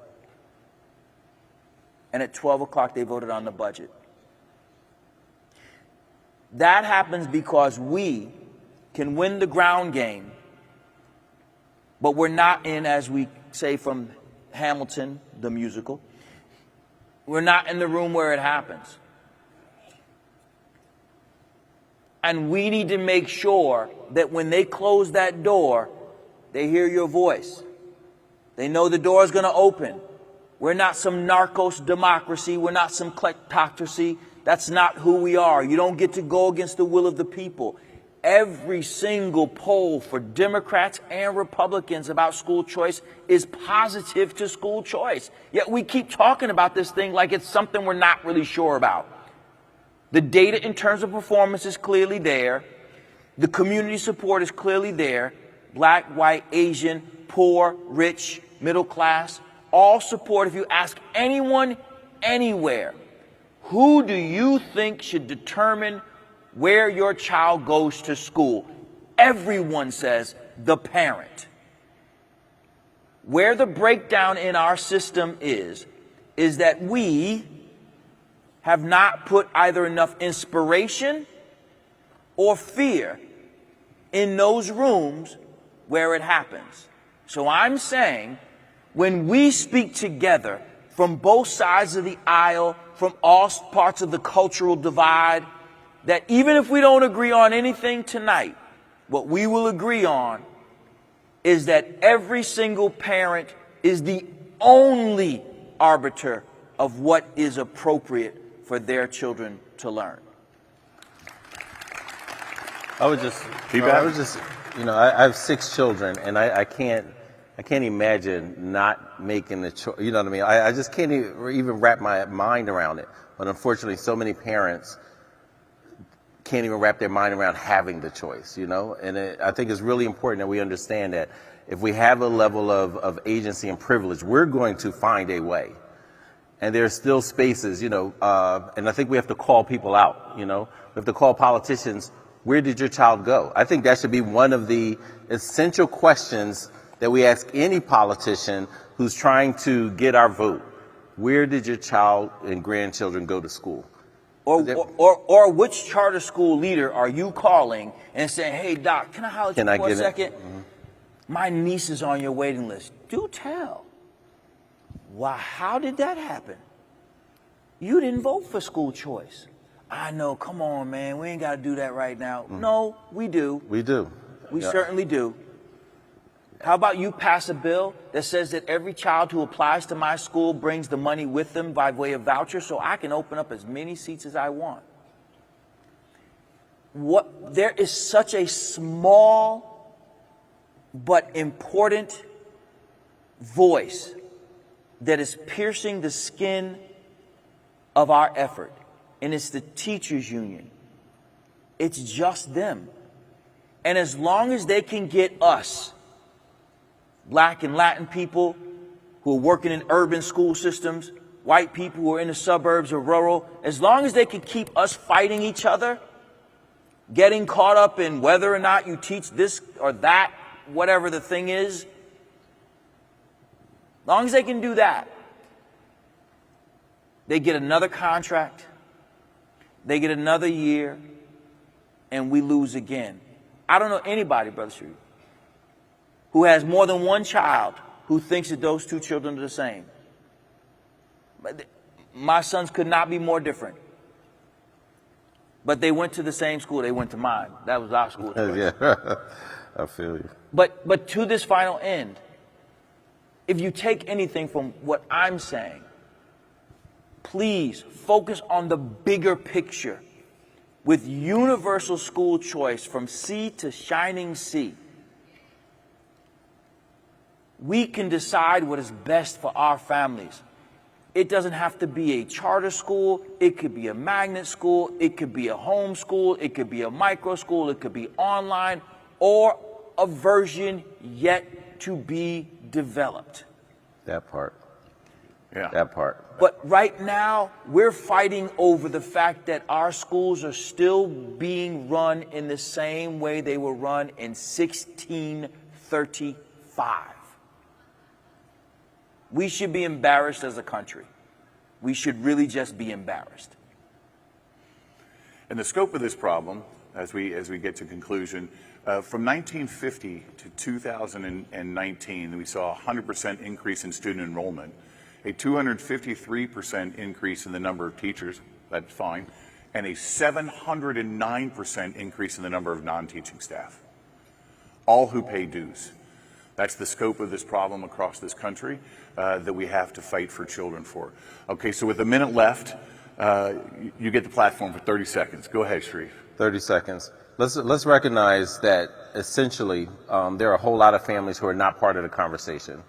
They add value, they add insight, they add power, and they're being neglected and unheard. One of the things that I would particularly take a look at, we're not, Dr. Perry shared the numbers. There's no parents who disagree. We're not outnumbered, we're out organized. For me, it's simple. Whatever church, or synagogue, or mosque that you attend, find another group to connect to. Find other organizations to connect with. We are so close to pushing this pile and breaking the back of this beast. The teachers union by themselves have done this to us, and we have to fight them. Ladies and gentlemen, thank these guys very much. The future is educational choice, and you guys are part of it. Please come to our booth and get t-shirts. We'd love to have you have t-shirts.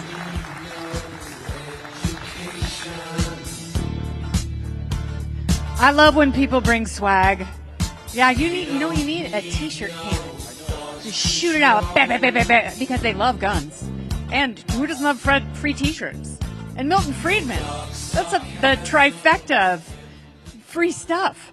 All right, party people, how we doing? How we holding down Saturday? Everyone good? You learning? You absorbing? You processing so you can take it back into your world and make your world an even better place with all these new ideas. And you'll have conversations and you'll be like, interesting you say that. I was watching a panel about school choice and I have everything figured out. And your friends and neighbors and family members would be like, thank you, genius. All right, well, I would like to thank you and our sponsors. And I want to thank all the Freedom Fest sponsors who have made this incredible conference possible, including Iron Lights and our Education Day sponsor, EdChoice. Beautifully done. Special thanks to Free the People, Yrefy, and Elder for President for their sessions today. And I would like to note, we do, as we've already discussed, have special security measures in place right here on the main stage for RFK Jr. The talk starts right after we wrap up this morning, like not right now, like noonish, 12:25, something like that. Wait, I'll tell you exactly. We have a break. You're going to go get rad. You're going to get gussied and have plastic surgery and get implants of all sorts. So you're super sexy for the afternoon. And then at 12:10, we have a bunch of stuff. And then RFK Jr. will speak, and you will be patted down and frisked. And that has nothing to do with the security measures. That's just having fun in Memphis. So it's a little maraschino cherry on top of your Sunday. So we're going to do all that. And enjoy the coffee break. Get caffeinated. Get hydrated. The authors, they're hosting, they're signing, they want to meet you, they want to sign a book for you or your loved ones, and that is at the bookstore, which is hosted by Atlas Elite Publishing in the exhibit hall. I will see you back here at 12:10, so let's go make some stories and some magic.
Good morning, everyone. This room is now closed. Please make your way out while we do a room turnover for security.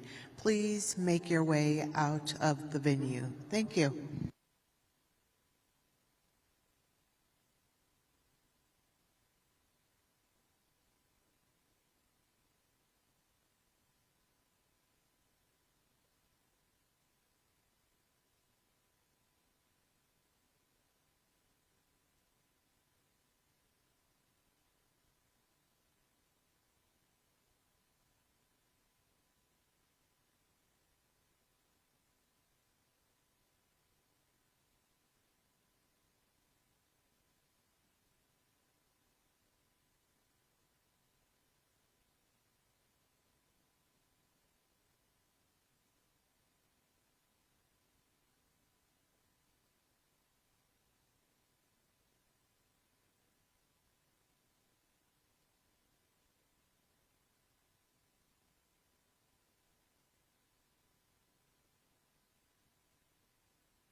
Trendy intellectuals always take action for every cause that's ever been in fashion.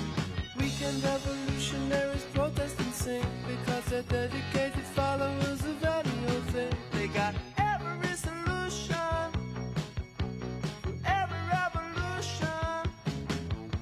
They live in the slums just like the poor people do, but they'd rather sniff coke instead of blue. Right-wing fascists beat up the blacks, then they salute the Union Jack. We can't pretend there's nothing wrong, it's not the end, so just carry on.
And welcome to the second and arguably most important session of Freedom Fest, Day 4.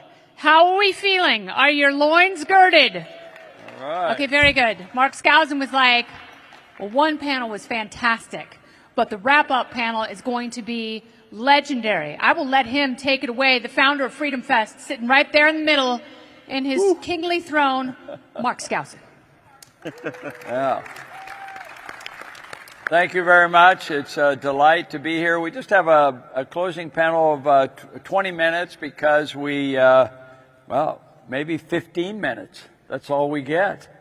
So let's quickly introduce everybody. We have Michael Bies, who is our Freedom Fest bookstore director, and he's done a great job. Let's give a warm welcome to Michael Bies.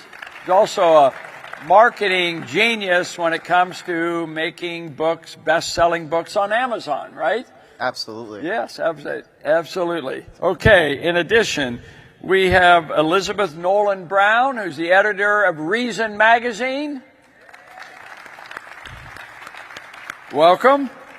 We have next to me David Bose, Vice President of the Cato Institute. You sure you're not the president? I'm just a fellow now. Is that right? Is that the official? No, you're vice president. No, I was executive vice president, but I wormed my way out of management into a fellowship. Oh, good. Well, we're delighted here. I'm sure that's a more enjoyable role, right? Less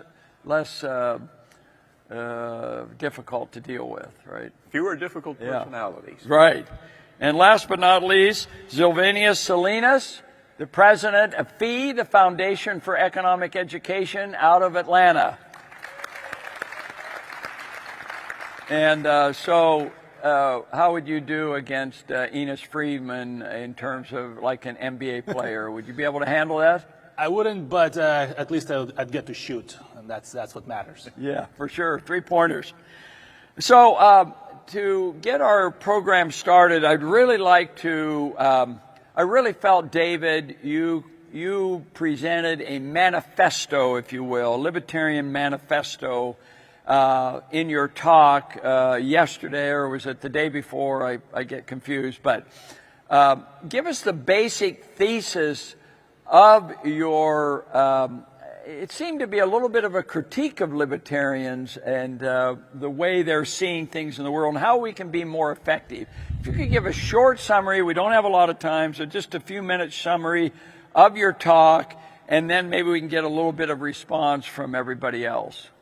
Well, what I said sort of was one of the greatest books that libertarians are supposed to read is The Road to Serfdom, and it made some very important points. But we often tend to believe that the road to serfdom is a description of our world. And we can certainly point to all sorts of things that we don't like, from lockdowns to the impossibility, apparently, of getting government spending under control. But I think we ought to have a more positive attitude. And so I talked about, historically, we went tens of thousands of human years with a society of rigid class status and absolutely no increase in the standard of living or GDP per capita.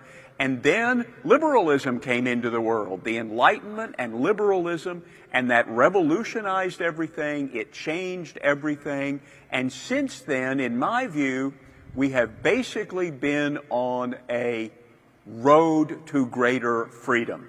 We've got huge governments these days in developed worlds, but we got rid of conscription in the United States. We have more free trade than we ever did before. We do actually have a very good free speech regime in the United States, and the courts ensure that.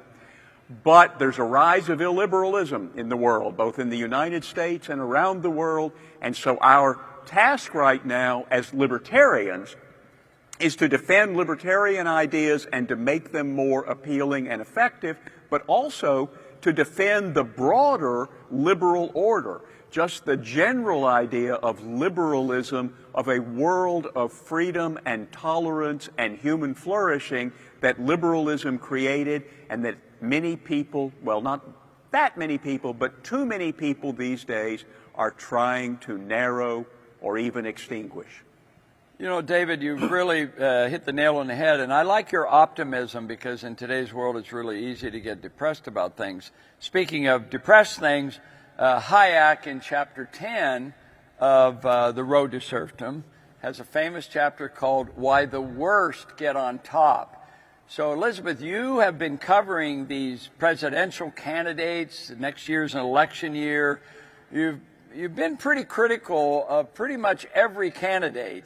So, is there a candidate out there? Is there something that Reason thinks is a good idea, or do you see yourself basically as a bystander, criticizing and encouraging the right kind of thinking for leadership? Political leadership. Well, I like a lot of Afrobound's platform. He's been here at this conference. He's running for president. You like He's him, calling for decriminalization of marijuana, making police wear body cameras. But no, I mean, I think at Reason, one of the things we try to do is we are not in the business of sort of endorsing any particular candidates. I mean, individuals might, but as an institution, we're not trying to endorse anybody. We're trying to sort of provide a critical look at what they stand for. So, you know, because there's so much to disagree with on both the right and the left, we end up, I think, focusing a lot on policies that we don't appreciate from them. We do try to highlight when there are policies that we agree with, but you know, those tend to be far and few between, at least in mainstream political candidates. Well, I get your almost daily, I think, report from Reason, and you have all these articles and stuff. I highly recommend that. Do they just go to reason.com to get to sign up for that? I highly recommend that. But I did notice that you every article that you have written on Governor Ron DeSantis is negative. And yet he won by a substantial margin in Florida, 60% to 40%. This was kind of unheard of in a state that's 50-50. So apparently he was doing things that resonated with people. So why is Reason so critical about Governor DeSantis? Well, we definitely haven't read exclusively critical articles. There have been some positive things. We try to highlight, again, when we think he does positive things, like with school choice, with health freedom. He's definitely done a lot of things. Unfortunately, he doesn't extend this sort of classical liberal or limited government principles to everything. There's a lot of things where he has much more big government authoritarian views, and you know, I think we're not trying to be cruel by highlighting the areas where we disagree, but you know, hopefully say you've got the right idea on some things. Can you try to apply that consistently when it comes to other things? Yeah, and I think that's great that you would do that. Now, Z, you have a think tank, Foundation for Economic Education. Are you as optimistic as David is regarding the outlook of economic education?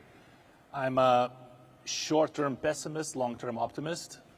So there's that. My impressions from going to many schools, and last year we delivered lectures to about 60,000 students. It's not as bad as you might think. The problem is that we see the squeaky wheel gets all the grease.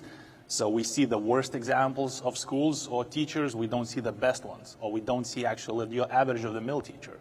Let's say we ran about 3,000 teachers for our training program. I had one complaint.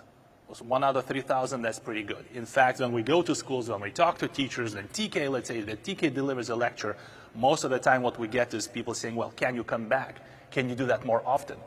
Can you come back every week and talk to our kids? So in terms of acceptance of the message of liberty, I would say it's a very good one. In fact, teachers are clamoring for it. My optimism comes from a fact that I think people are genuinely into our ideas. They genuinely believe that everyone should be free. They genuinely believe in human flourishing and inalienable rights. It's just sometimes either we mess up the rhetoric, or sometimes when you look at what left doesn't attack freedom head on. No one from the left comes and says you shouldn't have freedom. No one from the left comes and says, oh, you shouldn't keep what you earn. They always position something next to it. Freedom but equality. Freedom, but equal opportunity or equal outcomes. So that's the trick that they use, and we need to get better at rhetoric. But in terms of acceptance of freedom's message, in terms of people wanting to live their lives without interference from the government, it is a very good audience. So that's why I'm optimistic. You know, this is the 300th anniversary of Adam Smith's birth, and so there's a lot of articles. You've had several articles in Reason on Adam Smith. I'm sure Cato has done some things there as well. The father of free market economics, as he's often called. And he called his model a system of fill in the blank. So did he call it the system of natural equality? No. Did he call it the system of social justice? No. What did he call it? The system of natural liberty. Liberty. So that meant, for Adam Smith, that was the highest ideal, is liberty. So, Michael Bies, what do you think? You're in the whole area of promoting, marketing, technology, and so forth. Do we have the largest? Do we have liberty now in that area? You can pretty much do anything you want in technology, right? Yeah, for the most part you can, and that's what's crazy. Like, you could write and say anything about anyone, whether it be factual or not, out there. But are you sure? I thought there was a lot of censorship. That's what I was getting to, and until you piss off the wrong person. And then they cancel you, and then you're gone, and then you have no voice anymore. So I believe that there are methods of doing so, but more so, you want us to talk about free speech and just saying what you feel. But I feel that still, I find, at least in my area, that a lot of authors are still getting canceled based on the message that they're delivering. So is it really free speech or not? And that's kind of like the debate, the bigger debate that we're seeing right now. And there's other ways. I mean, I've seen authors even take their books and publish them overseas, where you would think, 5-10 years ago, that's unheard of. Like, this is America, right? But again, technology does play a big role, but knowing how to use that technology is really what's going to enable people to get their messages out.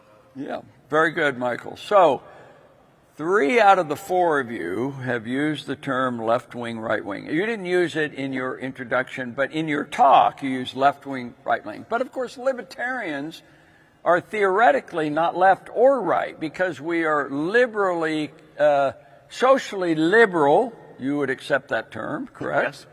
And also maybe economically liberal. Economically liberal in the classical tradition. And I'm glad he's bringing back the term liberal, because that has another name that's been stolen. In fact, I never refer to the enemies of liberty as liberal. I'm very careful on these labels. So this year, our Leonard E. Read Book Award. Read was the founder of FEE.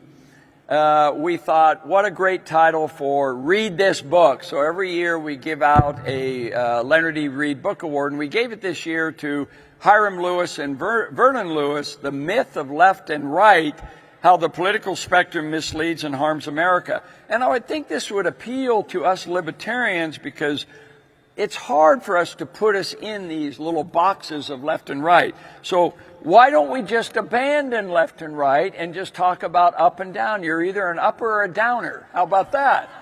Well, Elizabeth or David, please go ahead. One answer to that, I mean, we only have a few minutes, but you said that I used the term. I used it to criticize other people. I said both left and right have elements of illiberalism these days, and I think there is a difference there. You could say it's basically a tribal term.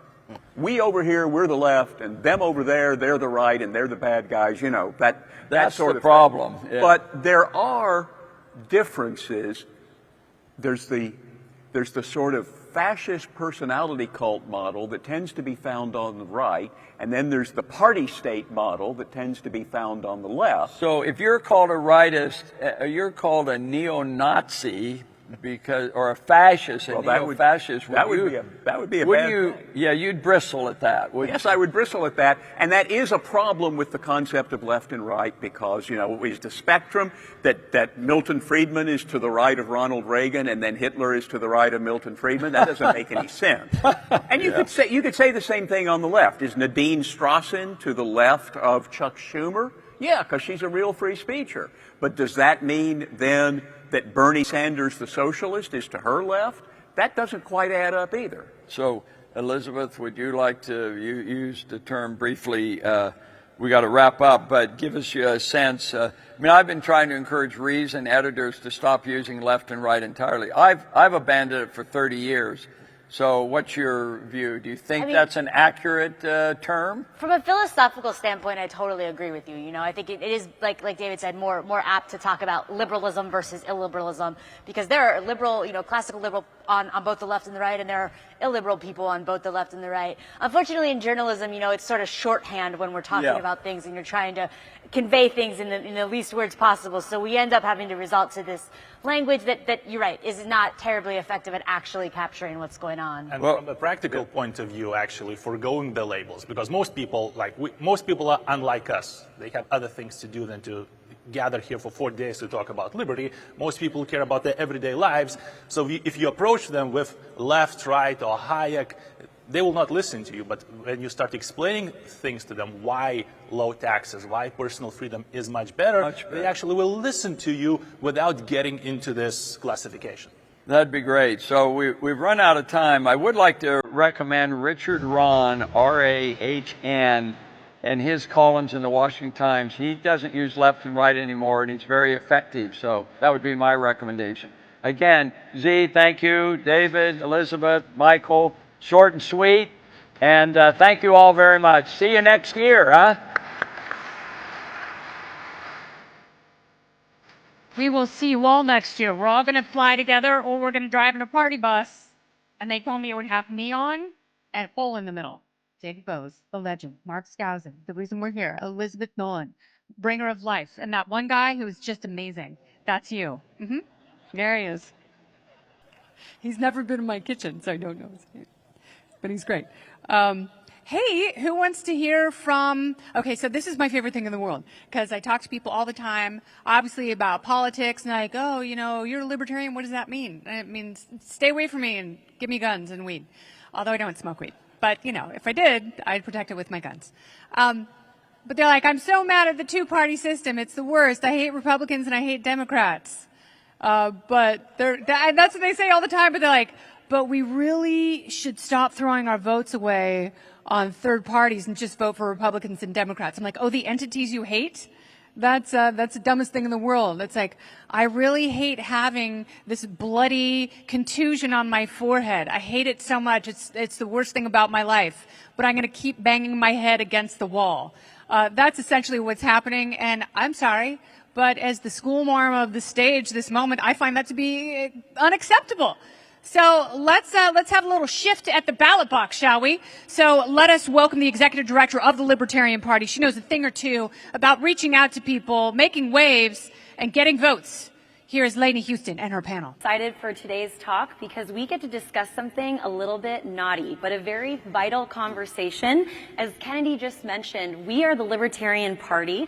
And we are frequently having conversations about how so many Americans can believe in freedom, and yet we're still the third largest political party. We are not the biggest party in America. How can we be affecting change? And we've invited some amazing thought leaders and action leaders here today to discuss this topic with us. How can we be getting creative? When you think back to the founding of our country, Americans didn't just sit there and politely ask King George if they could have their freedoms. What they did is they threw tea in the harbor and they united across the colonies to get what they wanted. And we need to look to inspiration like this to make sure that we're getting creative in today's political age. So what we're going to be talking today is about thinking outside the ballot box. It's not just enough to run candidates and make sure that we are finding creative ways to win every other November. We want to be working outside of that to make sure that we are getting creative and making freedom happen as much as we possibly can. So today I'd like like to introduce a couple of our speakers. We have here the chair of the Libertarian Party, Angela McArdle. Maj Touré, founder of Black Guns Matter, which is co-host of the Dark Horse podcast, and reluctant radical Brett Weinstein. And co-host and founder of Rebel Educator and the Hannah Frankman podcast, Hannah Frankman. All right. And all weekend, we've been hearing about how this is such an important time, such a vital time, you know, and I think everyone here can feel it. We have a huge group of people who've been rushing into the political conversation. Lots of people who love freedom. They'd rather stay out of politics, but we're seeing a big group of people rush in to help impact change. Brett, I'd love to hear a little bit from you about why do you think that is? Why is it that so many people are getting more involved in politics and trying to change the situation we're in now? Yeah, that's a good question. I think the answer comes down to a couple of main forces. One of them is that we have had what former NSA official William Binney called the turnkey totalitarian state erected around us. And the key thing that has allowed that to happen is that the turnkey totalitarian state is deadly boring when you look at it. Right? You have to scrutinize the pieces to understand how, when the key is turned, you will live under totalitarianism. So this has been built without people's notice for the most part. People have detected that something is off, for example, about the Patriot Act, that the label on the box doesn't match the contents of the box, but they don't know exactly what it's about. And COVID changed this. And COVID changed this in large measure because the force that I call Goliath is the force that opposes all meaningful change, is devastatingly powerful when he's on his home turf, but he is not good at fighting anything he doesn't understand, and he didn't understand podcasts. So what happened is he didn't know why he should care about what some dude in a man cave has to say about vaccine safety and effectiveness. Why should that matter when NBC and CBS and MSNBC are all singing from the same hymnal? Well, it turned out a lot of people were listening to experts who had been driven from polite society, who showed up on these unofficial channels with low production values, and it woke people up to the fact that something was taking place in front of them that made no sense. So that is telling people it is later in history than they think that we are headed somewhere we cannot afford to go, and it has activated them. Yeah. And I think we've seen that as the political landscape has changed, we've had to up our game in the way that we're getting creative. And Angela, this next question is for you. Something the new Libertarian Party is focusing on is leveraging single-issue coalitions. I'm not sure everyone here knows what that is today. Could you explain that, what that is, and how we're leveraging it to bring about a bigger political footprint?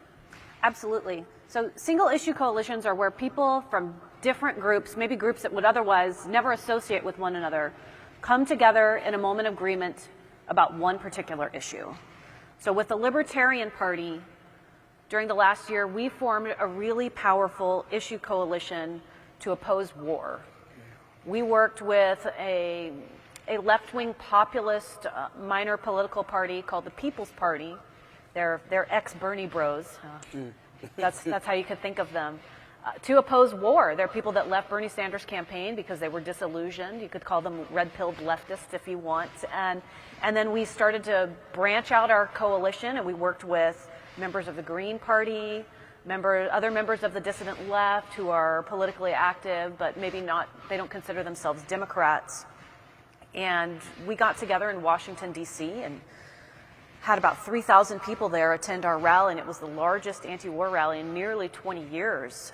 And what was so powerful about that is that we came together to oppose something so ugly, the threat of nuclear war, but we had this really beautiful thing come out of it, which is that there were people there at that event who otherwise would have nothing to do with each other, and we came together and we said, I agree with you on this particular issue. It's so important to me. I see you as a human being. I see your intrinsic value. Let's do it again. And I can't over-express like how profound and how meaningful that moment was, because it's opened doors for us. We see each other in a different light now, and we're going to continue to work together on additional issue coalitions. Tribalism is at its height right now, but we also see people who are more than ever, they're willing to work together on single issues of agreement. I think of our tribes not as totally separate, but sort of like circles on a Venn diagram.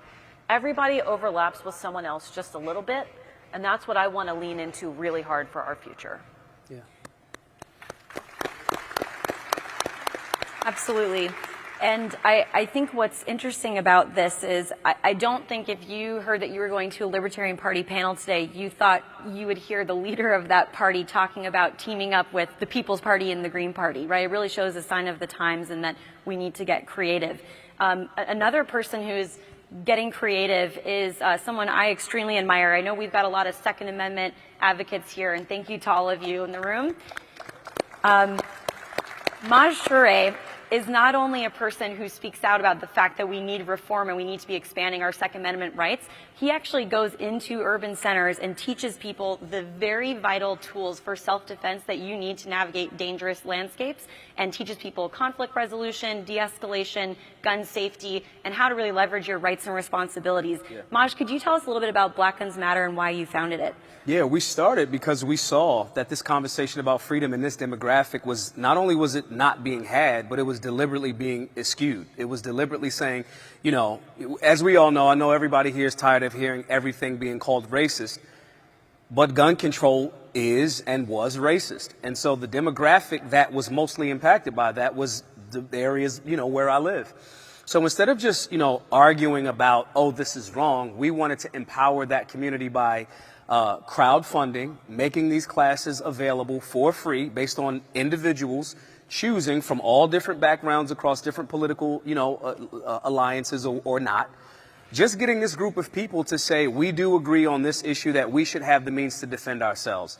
We ironically got pushback from people that said, oh man, if you're pro-gun, you should not go to anti-gun cities. You should not go to the places where you will not be received with open arms. The problem with that is, that's not how America was built.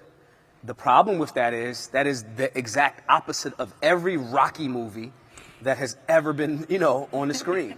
And so, in essence, we knew that we had something where we could teach people, individuals would choose to voluntarily donate to add to a collective right, a human right, that also defends the individual right. So we created this little, you know, never-ending figure 8. The other beauty of that is it starts leaning into other things. You start having a conversation about the Second Amendment. You're having a conversation about civics. You start having a conversation about firearms. You're having a conversation about conflict resolution. You start having a conversation about the potential for defending life. You have the conversation about stop the bleed. You know, all of these different things now started to blossom into our solutionary university, where we have experts having conversations about all of these things, to Angela's point, where even if we figure out one area out of this Venn diagram that we agree on, we can work on. And since then, we had a stated goal with Black Guns Matter to make the urban community, where it's needed the most, the newest, largest gun buying demographic. And we did that between the years of 2016 and 2019, all based on crowdfunding within 3 years and less than $300. So huge shouts to everybody that's been supportive of that move. And what I love about this is you're not talking about a strategy that's competitive to making policy change and running better candidates, but what you're doing is having a strategy that pays dividends today, and like you said, it blossoms into something better, it changes the conversation, it gets people excited about having that change. And Hannah, you also do something incredibly similar. I think everyone in this room, no matter what part of political persuasion you're from, you can agree we need education reform, possibly in different directions. But we all know that education is really critical. And so often the conversation focuses on, well, we just need to change the curriculum, or we just need to focus on electing different people to school boards. And what I love about what you and Rebel Educator do, Hannah, is you equip parents and children to remember you can have the education you want today. You can take that back, Could you tell us a little bit about what you do in those platforms to educate parents, no pun intended, on all the alternative education solutions they have at their disposal? Yeah, I like to joke with people that I'm in the business of talking parents into pulling their kids out of public school. What we do at Rebel Educator is, thank you. What we do at Rebel Educator is we help parents, first of all, understand what's broken in our public education system. I see my very first job as reaffirming intuitions that parents have that our system is very broken and it's not educating children well. And then we start to educate them on what's actually important in raising a whole human, from kindergarten all the way through to being ready to engage with the real world as a fully functional person as an adult. And we help parents see that there are a number of amazing education options out there that are very easily accessible. It's very easy to exit the system and find an alternative that's a great fit for your child, whether you're homeschooling them, whether you're sending them to a local micro school, a local public school, something online, but truly taking the raising of your child back into your own hands and not relying on the government to provide an quite frankly, very subpar and mediocre education for their children. And I'm very excited that this is an issue that the LP has become very interested in, because I think education is really important for a couple of reasons. One, it's an issue that truly does cross the aisle. It's an issue that people on the left care about, people on the right care about, and parents on both sides of the aisle know that the education that their child is getting in their district school at best isn't necessarily great, and at worst is sometimes setting kids up for failure, not success. And it's an issue that you can reach people on both sides with and build a coalition around, where people who wouldn't necessarily agree on other issues care about this. It's something that really should be non-political. And it's something that we see swinging elections because people care so much about this issue. And it's something that, you know, parents have a superpower, which is they have something that's external to them that they care about more than themselves, which is their children. And that's a very powerful position to be fighting from.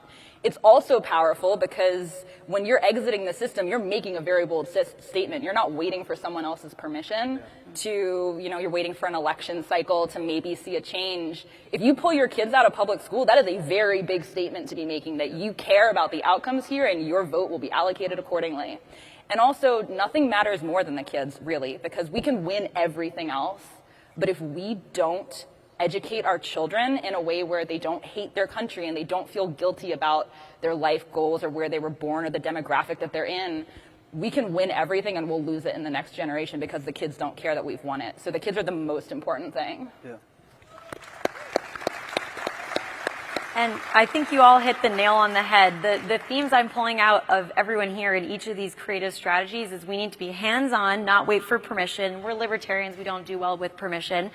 So this is great. And in addition to that, we need to be outsmarting the state. And like you said, not waiting for this change to happen in an election cycle. And so as we think about how we're going to defeat this entity, which is not just the government, it's the climate of increasing authoritarianism, I think we need to look to new strategies and game theory. And so, Brett, this is something you talk about all the time on your podcast.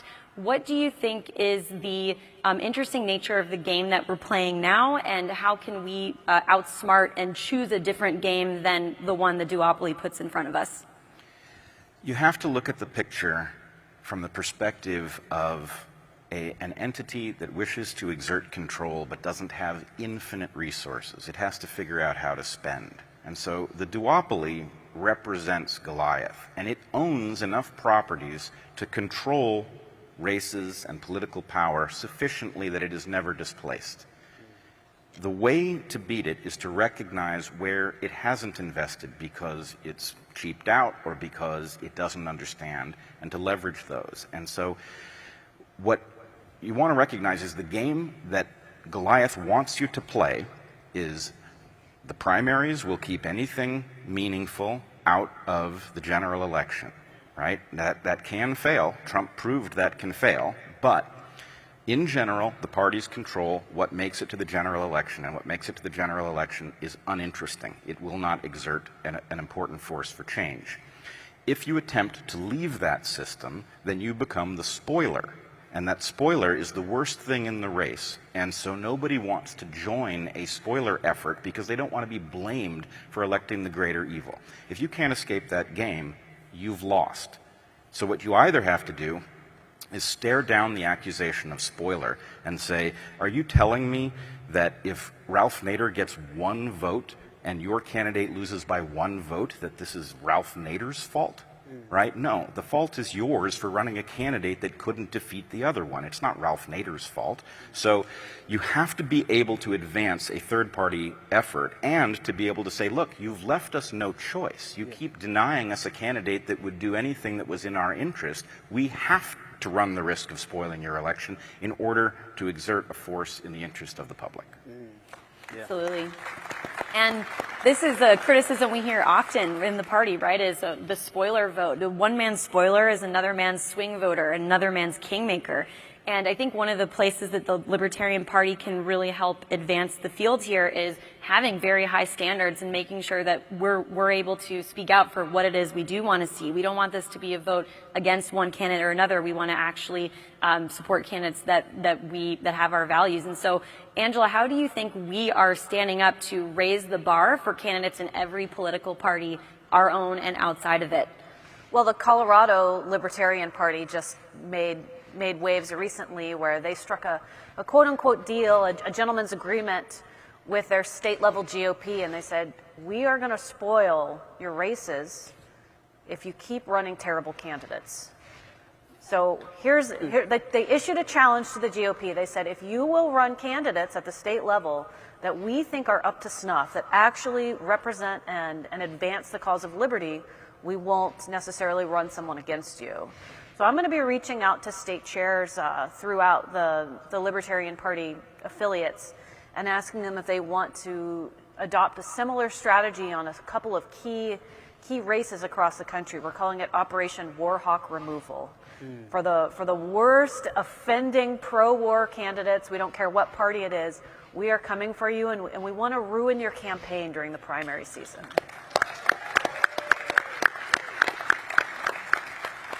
And look out on that. And I'd also love to open it up to our panelists here. I think we as the Libertarian Party, we don't see libertarianism as led by or exclusively for the Libertarian Party. We're all part of a freedom ecosystem, and each of us needs to be doing what we can to advance freedom. What do you think are the ways we can leverage our different strengths in these different organizations to make sure that we are bringing about more of the issues that we'd love to see at the forefront? I got to jump in there. You need the hood. Y'all laughing. The reason why we're in this boondoggle is because we've ignored urban America, and that is the stranglehold that extreme leftists have on America. You need the hood.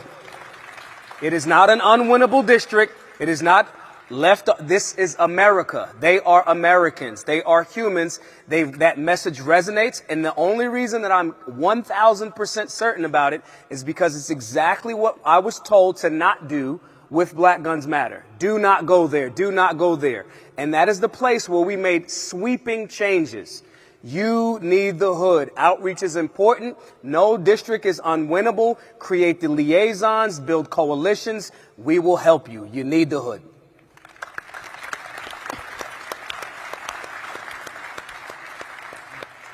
We also need to exit the system in every place that we possibly can, because there's a large psychological component to this, where once you feel brave enough to exit the system in one place, you start to feel brave enough to stand up to it in other places too, which is why I care about education so much, because that is a huge systemic, it's a thing that, everybody in every school district, every state across the country, we're all a part of this behemoth system. And when you pull your kids from it, when you pull yourself from it, it suddenly becomes a lot less scary to start thinking about exiting the system in other places, which is part of why I care about a lot of different issues, not just education, but that's the one I started with, because I feel like once you start to win there, you start to win elsewhere too.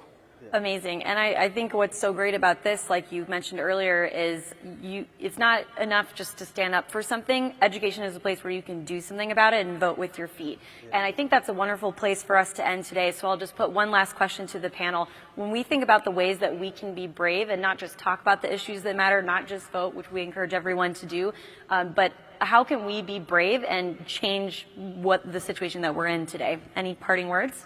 Yeah. I would say the key leverage point is patriotism. And patriotism is not nationalism. Patriotism is a willingness to sacrifice for something. And what you will find, liberals have been embarrassed about their patriotism, and it's time that they stopped being embarrassed.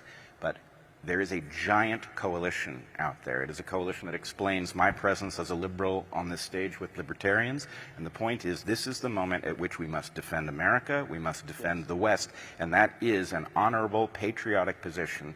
And you will find you are a vast majority if you lean into that leverage point. And with that, we thank you. Please join me in giving a big round of applause. Not everyone here on the stage is what we would call a big L libertarian. We've got a lot of fellow travelers and little L libertarians. Thank you for joining us to talk about patriotism. We appreciate it. Thank you.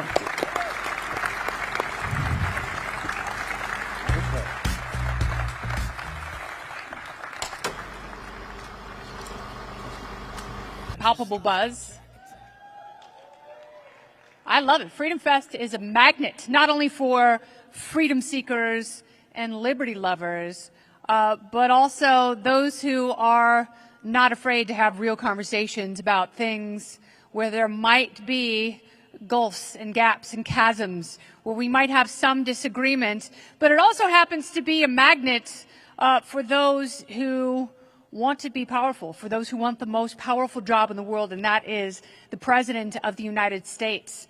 And we've had Larry Elder, we've had Vivek Ramaswamy was here for several days at Freedom Fest, but the person that everyone has been talking about has stayed out of politics almost all of his life, even though, you know, many would argue, many close to him, that that is his birthright.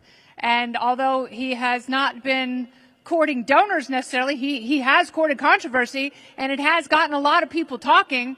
So we will let him share his vision, tell his side of the story, and make his case for why he should be the next president of the United States of America.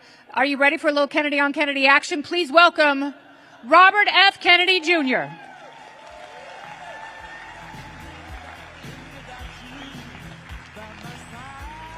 Who is not here yet because he is sharing his vision with people yonder and near. And soon we will be the near ones. And I'm very, very excited about this. I don't know when he's getting here. Was it something I said?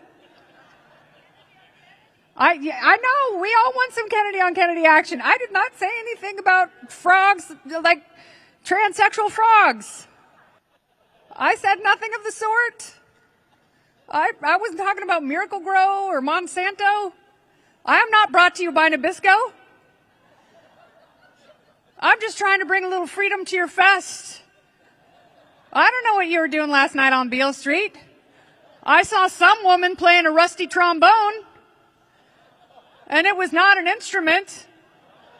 I know, everyone's going to be like, ew, that's so gross. You love it and you know it. And you're hungry for more of it. All right, so I feel like I blew my introduction. You know, it's like prom night, and it's like, the girl's like, that's it? It's over? Oh, remember prom? I do. And so do several waiters, some pipe fitters, a couple of valets, our high school quarterback, our high school fullback, our high school football defensive coordinator. Ladies and gentlemen, Mr. Mark Skousen. I think we should do a little song and dance. God bless America? Yeah, we could do God bless. Oh. Actually, we do. God bless America, land that I love. Stand beside her and guide her through the night. with the light from above, from the mountains to the prairies, to the oceans, white with foam. God bless America, my home, sweet home. God bless America, my home, sweet home. He's ready. That did it. You primed the pump. You want to hear the good news. You want to hear the bad news. You want to hear all the solutions in between. So now, the real Kennedy on Kennedy action. Without any further ado or prom night inferences, here is Robert F. Kennedy Jr. Put your hands together.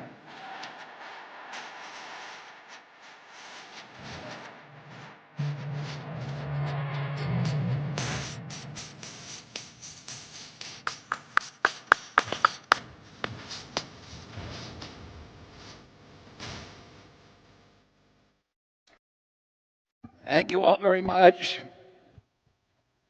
I'm Robert Kennedy. I'm running for President of the United States. I'm very, very happy to be with all of you today, all of you good libertarians at FreedomFest, and I'm very, very grateful for the honor of being able to address you today. My long affinity with libertarianism began with a conversation that I had with my father when I was 14 years old, and I was asking him about communism, which on its face seemed like a really good system to me because it seemed to make sense that to whom much is given, much is expected, and to everybody according to their ability, to everybody according to their need. And that seemed like a very fair and idealistic and almost utopian system. And he explained to me the difference between democracy and a more militarized society by referring to the Spartans and the Athenians. And he said that in democracy was designed and intended to liberate the human spirit and liberate our creative capacities, our creative inclinations, our creative abilities. And he said that's why you don't see very, very few people. The great achievement of the Spartans was war. But very few people today remember the names of the Spartan generals or even the battlefields or their great victories. But all of us know about the plays of Sophocles, the poetry of Aeschylus, the art, the literature, the sculpture, the architecture of ancient Greece. And Greece had achieved something that nobody else had, which was by focusing on perfect freedom for its citizenship, the ability to debate, to talk, to elevate themselves. They had created something that would endure through the ages. And throughout my own, a lot of people have a misunderstanding about freedom.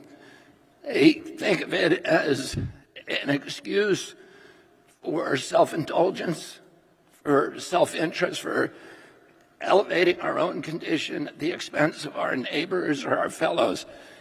And in fact, the opposite is true. And true freedom, and this I think is something that libertarians recognize, and that's why you see kind of so much happiness and optimism among libertarians, is that there's this faith that each of us has inside of ourselves, a yearning to do good things, a yearning to build communities, a yearning to be kind, a yearning to be of service to other people, and that those impulses become stale and polluted and degraded when we're ordered to do those things.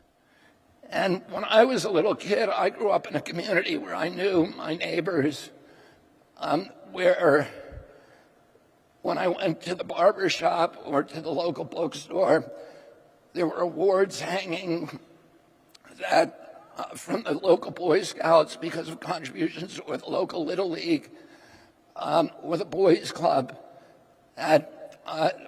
These were places that my brothers and sisters and I could work in the summertime, and there was a connection that we've lost today as our society has become more globalized, as we become more the servants of international markets, as technology has separated and atomized us, and as government has grown farther and farther distant and farther away from the average American. And the question is now, and that brings up some base instinct, it encourages us, that atomization, that fragmentation, that balkanization is not a good place for, it's not fertile fields, let me put it that way, for those virtues of compassion and kindness. In the community I grew up in, if you if you improved your fortune, it was likely you were improving the fortune of everybody around you. And there was a constant kind of reciprocal altruism that was going on, of kindness that brought out the best in human nature. And you know, as president, I'm going to try to restore, and I'll tell you a little bit more later, that connection that people have to this sense of community, to a connection to the soil, to the ecology, to local markets and farms, by dismantling some of the subsidy structure that now incentivizes that atomization. And let me talk about that for a second. For 40 years as an environmentalist, and I invite any of you can go back on YouTube and see talks that I've been giving on this issue for many years. And I've always said the same thing when people ask me, what's the most important thing that we can do to protect our environment? I've always said the same thing. It's free market capitalism. And the reason, and this, by the way, is antithetical to some of the core beliefs of mainstream environmental movement. But my pathway to become an environmentalist was a little different. I went to work for a commercial fisherman on the Hudson River in early 1984, and I spent 35 years representing people whose livelihood depended on the waterways. And these were people, you know, we have the oldest commercial fishery in North America on the Hudson. It's 350 years old. Many of the people I represent come from families that have been fishing the river continuously since Dutch colonial times. It's a traditional gear fishery. They use the same fishing methods that were taught by the Algonquin Indians to the original Dutch settlers of New Amsterdam and then passed down through the generations. And it's a self-regulating fishery. The fishermen, the fishing families count the fish every year and count the recruiters. In other words, the fish that are going to provide next year's fishery. And if there are not sufficient numbers coming into the river, they agree by agreement to lift their nets certain days of the week in the entire Hudson. Every fishing family lifts their nets and lets the recruiters by. And they may do that 2 or 3 days if the return of recruiters is very small. But it's done by agreement.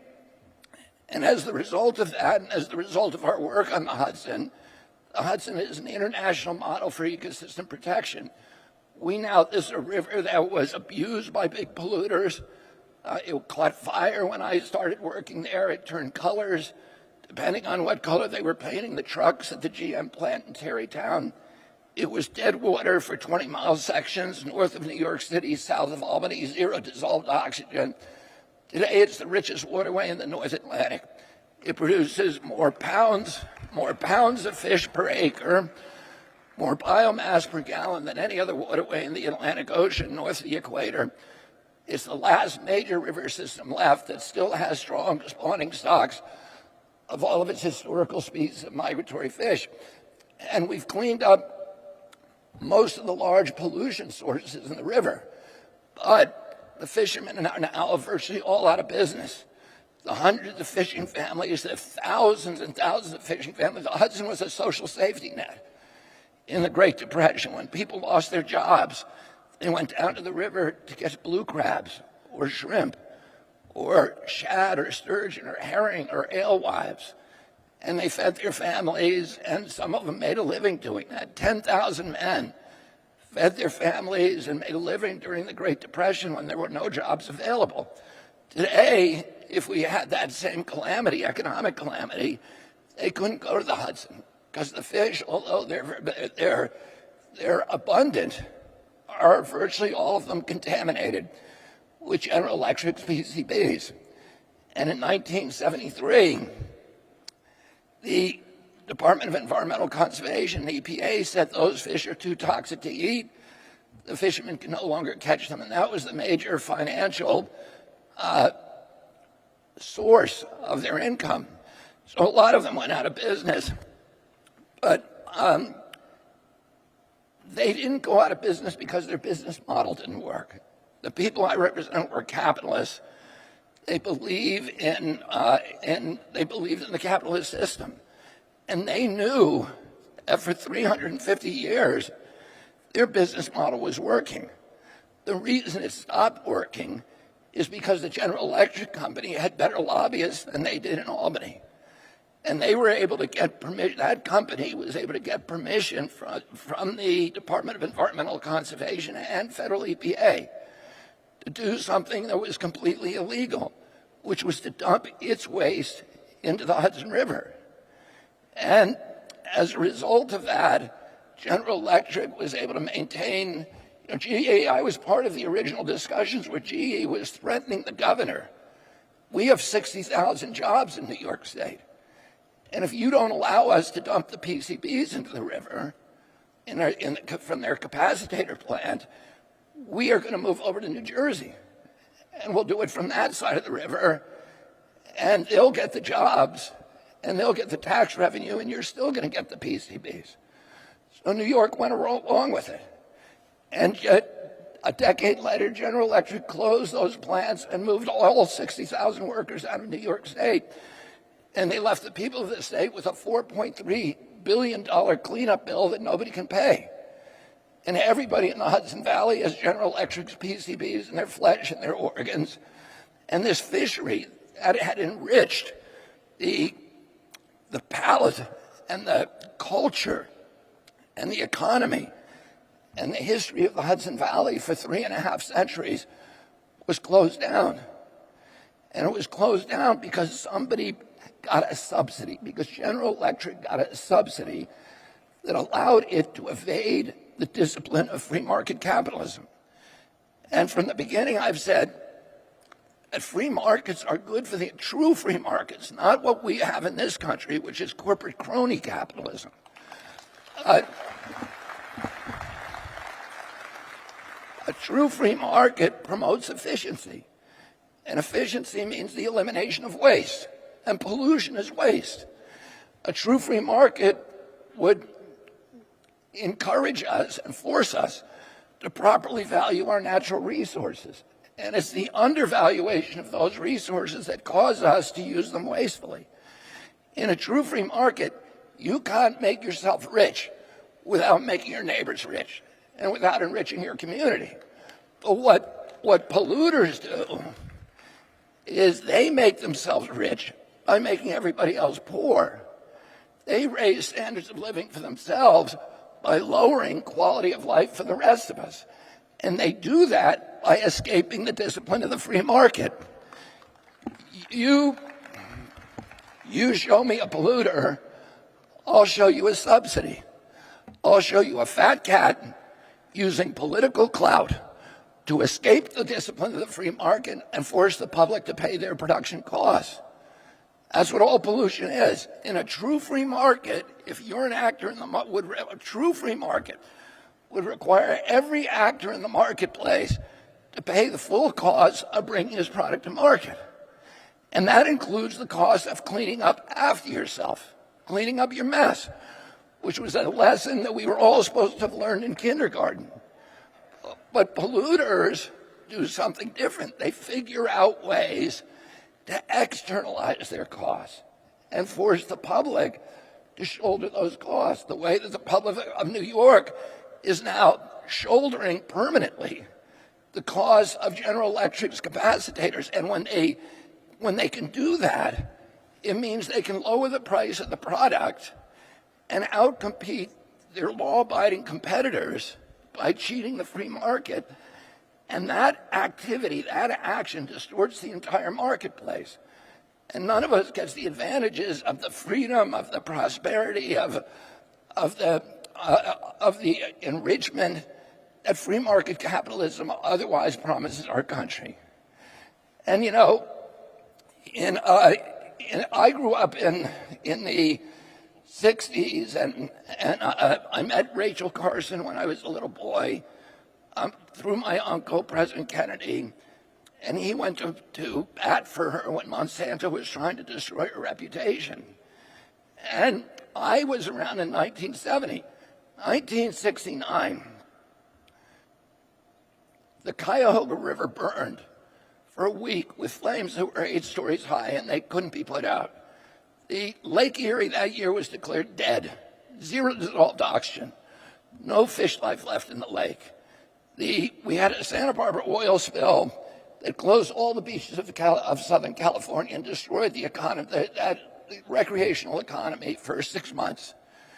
The eastern and Adam peregrine falcon that year went extinct. It was the most beautiful predatory bird in North America, and it went extinct from DDT poisoning. And all of those insults drove 20 million Americans out onto the streets. In 1970, the largest public demonstration in American history, demanding that our political leadership return to the American people the ancient environmental rights that had been stolen from our citizens over the previous 80 years through basically corporate corruption, where corporations were now allowed to violate the free market, to violate the law by cheating, by getting these hidden subsidies for themselves through pollution that allowed them to outcompete their competitors and rewarded the lowest forms of corporate behavior. And the political system responded. Congress, over the next 11 years, passed 28 environmental laws: the Clean Air Act, the Clean Water Act, the Safe Drinking Water Act, Endangered Species Act, and a number of others. And all of those laws were intended ultimately to restore true free market capitalism by forcing actors in the marketplace to pay the true costs of bringing their product to market. And each one of those laws, we wrote into those laws provision called a citizen supervision, because we knew the government agencies were going to get captured and they wouldn't enforce the law. So we put a provision in each of those laws that allows individual citizens whose livelihoods, whose property is damaged by pollution, to step into the shoes of the United States Attorney and prosecute the polluter on their own as if they were the U.S. Attorney for injunctive relief and for penalties. And that's what I brought hundreds and hundreds of those lawsuits against people who were cheating the free market, contaminating our environment, poisoning our children, etc. And I told people during all that period, don't call me an environmentalist, call me a free marketeer. I'm going out into the marketplace and I'm catching the cheaters. And I'm saying to them, I'm going to force you to internalize your costs the same way that you internalize your profits. Because as long as you are cheating the marketplace, none of us gets the advantages of the efficiency, the democracy, the prosperity that free market capitalism otherwise promised our country. And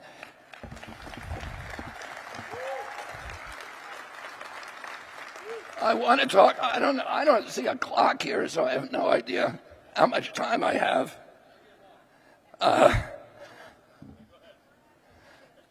I want to talk a little bit about the response to COVID, and how that system was used to rob us of our civil rights. We live in this period right now. The ambition of every totalitarian system in the history of mankind has been to control every aspect of human behavior. our transactions, our movements, our relationships with other people, our reading material, our communications, etc. But none of them has ever been able to do it because the technology simply didn't exist. You could keep secrets back then. Today, we're faced with this retinue of these intrusive new surveillance technologies, like AI, which is frightening in its capacity to control human behavior, like facial recognition systems, which are now ubiquitous in this country almost as much as they are in China, with GPS systems on your watches and your cell phone and your automobile that are following you every moment of the day. With now, I believe there are now permitted 415,000 low-altitude satellites that are going to be able to surveil literally every inch of the globe 24 hours a day. With cell phones and other devices in your home that are listening to your conversations all day long. And, you know, you have these individuals, including Bill Gates, who are building these giant data centers that are going to allow them to monetize your personal conversations and then market them and sell them, you know, sell your information to people around the globe. It's a new gold rush, a new oil rush. The information is now the most valuable asset on the globe, and they can now harvest it and sell it. And those surveillance technologies are also potentially instruments of frightening instruments of control.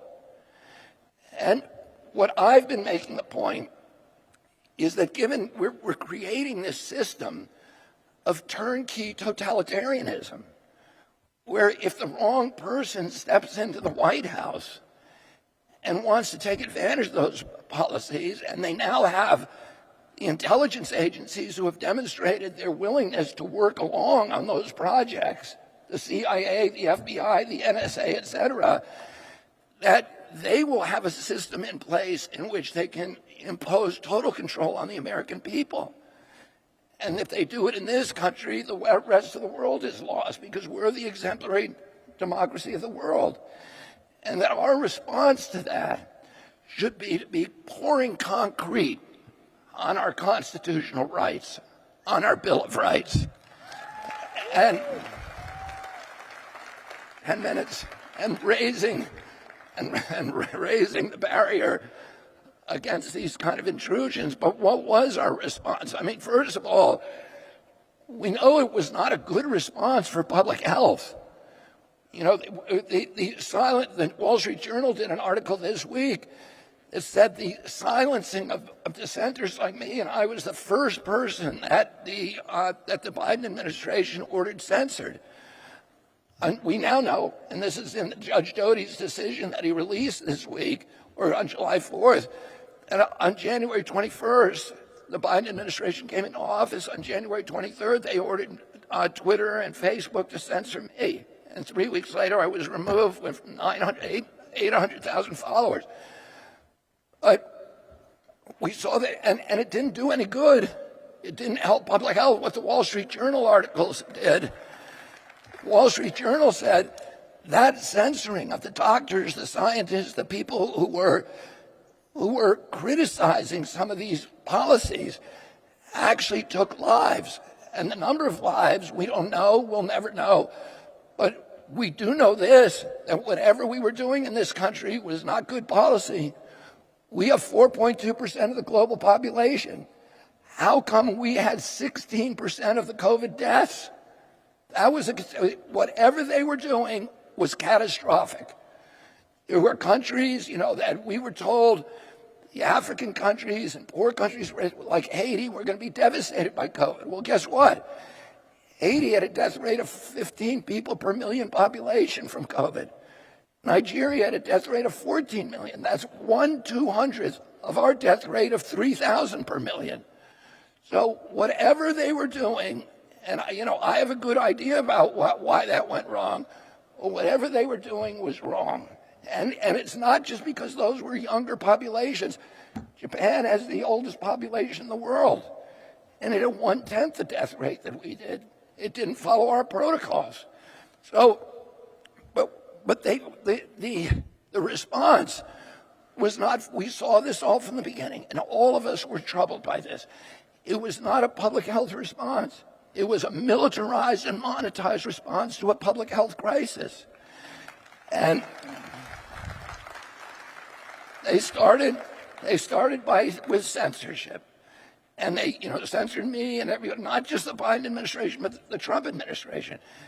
And they were saying, well, we're going to censor these people, but Hamilton, Madison, Adams said we put freedom of expression in the First Amendment because all the other amendments and all the other rights are dependent on it. If you have a government that can silence its critics, that government has the license for any kind of atrocity. And immediately, as soon as they realized that the American people were going to put up with this censorship, they started going after other constitutional rights. They closed the churches as the other leg of the First Amendment, freedom of worship. They closed every church in this country for a year with no scientific citation, with no public hearings, no democratic process, no notice and comment rulemaking, no environmental impact statement, none of the studies, not telling us any reason why, just we're going to close them. Then they went after the third leg of the First Amendment, which is freedom of assembly. They told us all don't go near each other. Then they went after property rights. The Fifth Amendment says you can't. They closed 3.3 million businesses with no due process, no just compensation. And by the way, the social media companies were cooperating with this censorship. Amazon censored my book criticizing the lockdowns. And my book, not the Fauci book, but they censored the Fauci book too, but another book that I did with Joe Mercola, they took it off their shelves. And meanwhile, Jeff Bezos was allowed to close down all of his competitors and train the entire American public that to buy things from Amazon. So, it was a $4 trillion shift in wealth from the poor and the middle class in this country to the super rich. We created a billionaire a day during the lockdown, 500 new billionaires. The people who came in, this Oxfam study, the people who came into the lockdown with $1 billion increased their wealth on average by 30%. And they went after jury trials. So they told they said, if you're involved in a countermeasure, if you're a vaccine company or remdesivir or any of these other countermeasures or a hospital, nobody can sue you no matter how reckless you are, no matter how negligent your conduct, no matter how toxic the products that you're forcing on people, no matter what you do, you cannot be sued. Here's what the Seventh Amendment says. No American shall be denied the right of a trial before a jury of his peers in case there are controversies exceeding $25 in value. There's no pandemic exception. And the framers knew all about pandemics. There were two epidemics during the Revolution, one that decimated the armies of Virginia, malaria epidemic, and another one that froze in place for months, a smallpox epidemic, the Army of New England. In fact, when we took the city of Montreal, Benedict Arnold's troops went in there and we won that battle and took the city.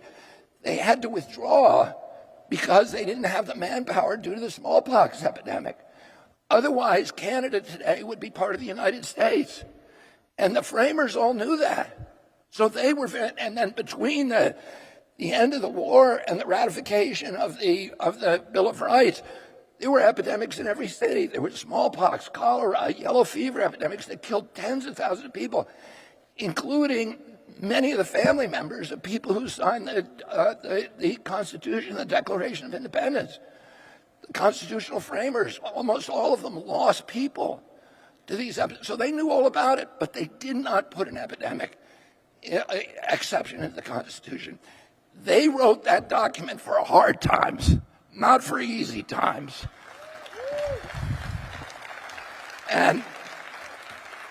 during the Civil War, when the Confederacy was sending spies and agent provocateurs up to infiltrate the northern cities and to incite draft riots, which was absolutely demoralizing the northern cause, the Union cause. Lincoln and his advisors knew who these people were, and they were trying to get them off the street before they could do anything. But that violated habeas corpus because they had not yet broken a law. They knew what they were going to do, and they started arresting them. And Judge Taney, the Chief Justice of the Supreme Court, said you can't do it. Even if the life of the nation is at stake, even though 659,000 Americans died in that war, that's like 7.2 million today, much worse than COVID. And he said, it doesn't matter. You can't do it. It's the Constitution. It's more important than anything. And then we went after the Fourth Amendment, all of these prohibitions on wireless searches and seizures, or warrantless searches and seizures. We obliterated that through all the track and trace surveillance and all the other new instrumentalities of surveillance that we've put in place. So I'm being given a signal to shut up. Well, let me just say this.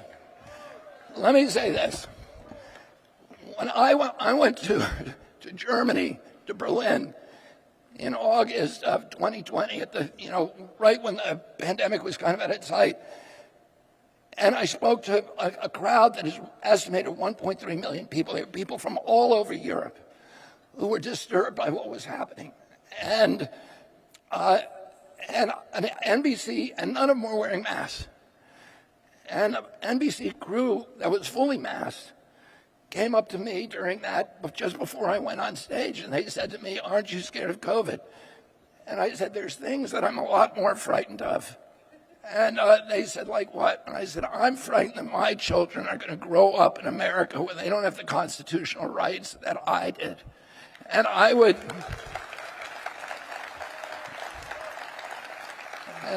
remind you all of something every person in this room already knows. There's a lot worse things than dying, and living like a slave is one of those. Thank you very, very much.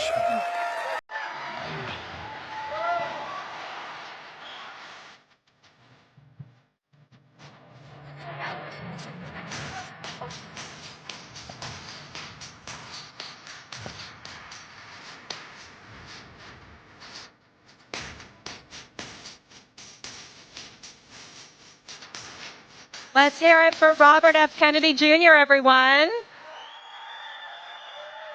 Wasn't that amazing? We are so glad that he was able to join us for this culminating event. We're so grateful that you all joined us. And I'm Valerie Durham, Executive Director of FreedomFest. I'm joined here with Haley Aragona, now rock star of FreedomFest, and Attendee Relations Manager. We just came out because we wanted to wrap up this session to thank our sponsors, Iron Light, that has been an amazing sponsor for us this year and partner. Our day sponsors, we had Free to Choose Network, we had Reason and EdChoice sponsoring our days this year, and our fabulous diamond sponsors, Fire and Young Americans for Liberty, Noble Whiskey, our energy sponsors, Gulf Coast Western, Panex, King Operating, and Vertical Petroleum. And there's a prize coming up from Panex that Haley will tell us about. Also, longtime exhibitors, Treasure Investments, and Zetia Genesis, who we really, really appreciate always coming back here. So thank you to all of our sponsors. Wasn't the exhibit hall awesome? They did such a great job. And Haley actually is going to announce our best booth of the year. So Haley, take it away. That's right. So we had some wonderful booths over there in our exhibit hall, and we want to recognize two standouts. One is our runner-up, and they are the Epoch Times. So give it up for Epoch Times for their fabulous booth. And then the winner of a free booth for next year's event in 2024 for their wonderful pun, their donor intent. We want to give that award to the Donors Trust. So give it up for Donors Trust. Their second winner, second time winning. That's true. They're on a roll. So we're going to give them a silver sponsorship. So we'll get in touch with them about that. And we also had a contest for our attendees and speakers and anyone else who was walking through the halls. We wanted you to take a photo with our fabulous backdrop with all those cute props. Take a selfie and post it with our hashtag this year, FFest23. And we'd like to recognize a runner-up. You may have heard of her, Carrie McDonald. She is our runner-up. Carrie McDonald. And we're going to give her, courtesy of Millionaire Gallery, the $1 Million Quartet print. It's waiting for her over at the registration desk. So if anyone sees Carrie out there, let her know there's a prize waiting for her. And finally, our winner of the selfie contest, winner of 2 tickets to Freedom Fest 2024, is Eiley Boxley.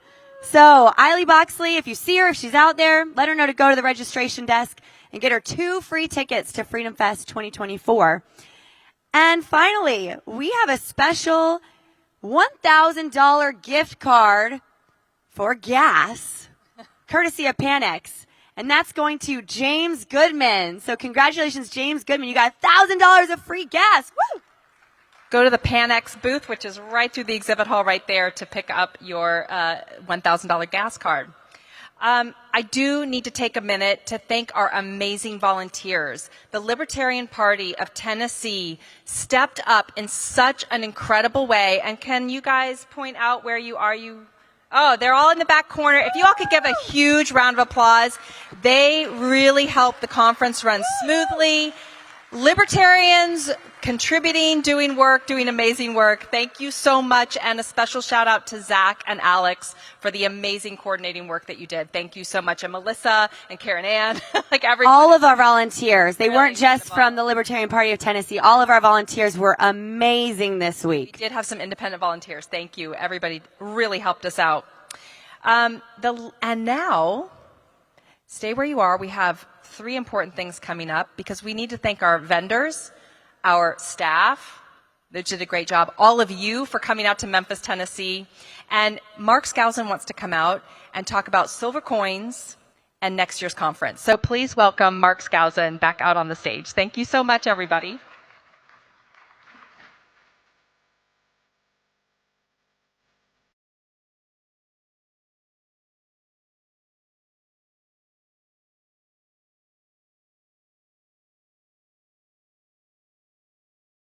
I can't dance the way and sing the way Lisa Kennedy does, but she does. Do you need to sing a song while we're waiting for Mark? A cappella? Go for it. It takes 2 to make a thing go right. Yeah, I have a very important announcement. Okay, so Kennedy can help us out. I've got $75,000 in my jumpsuit. Anyone who finds it, yours. Just kidding. See, that's not real, but I'm glad you like that. Perv. Okay, David DeLugas. David DeLugas. You left your wallet, which now has about $44 less in cash than it did 15 minutes ago. You left it at security, along with your hotel room key card and a card from Emily Jones. Oh, my. Founder and CEO of Home Tribe. HotTamales.com. And then it looks like a black line drawing of a woman's breasts. So, David, I've got your wallet, which means I've pretty much got anything you've got right now. Got it all. Yeah, I'm going to steal your identity. I figured out how with some of these hackers here. This is great. David, are you still here? Is that you? Oh, that's so exciting. Here he I was is. really kidding about stealing your money and your identity. That was just a fun joke. He's just here for that business card. Okay, I don't know how to hold on. Come around. Come over here. We're going to take a trip down memory lane. So also known if as you the have Shire. purchased a silver dollar and want to come up on stage and have your picture taken with Mark and Lisa and everyone, start to gather around here and we can start to take care of that.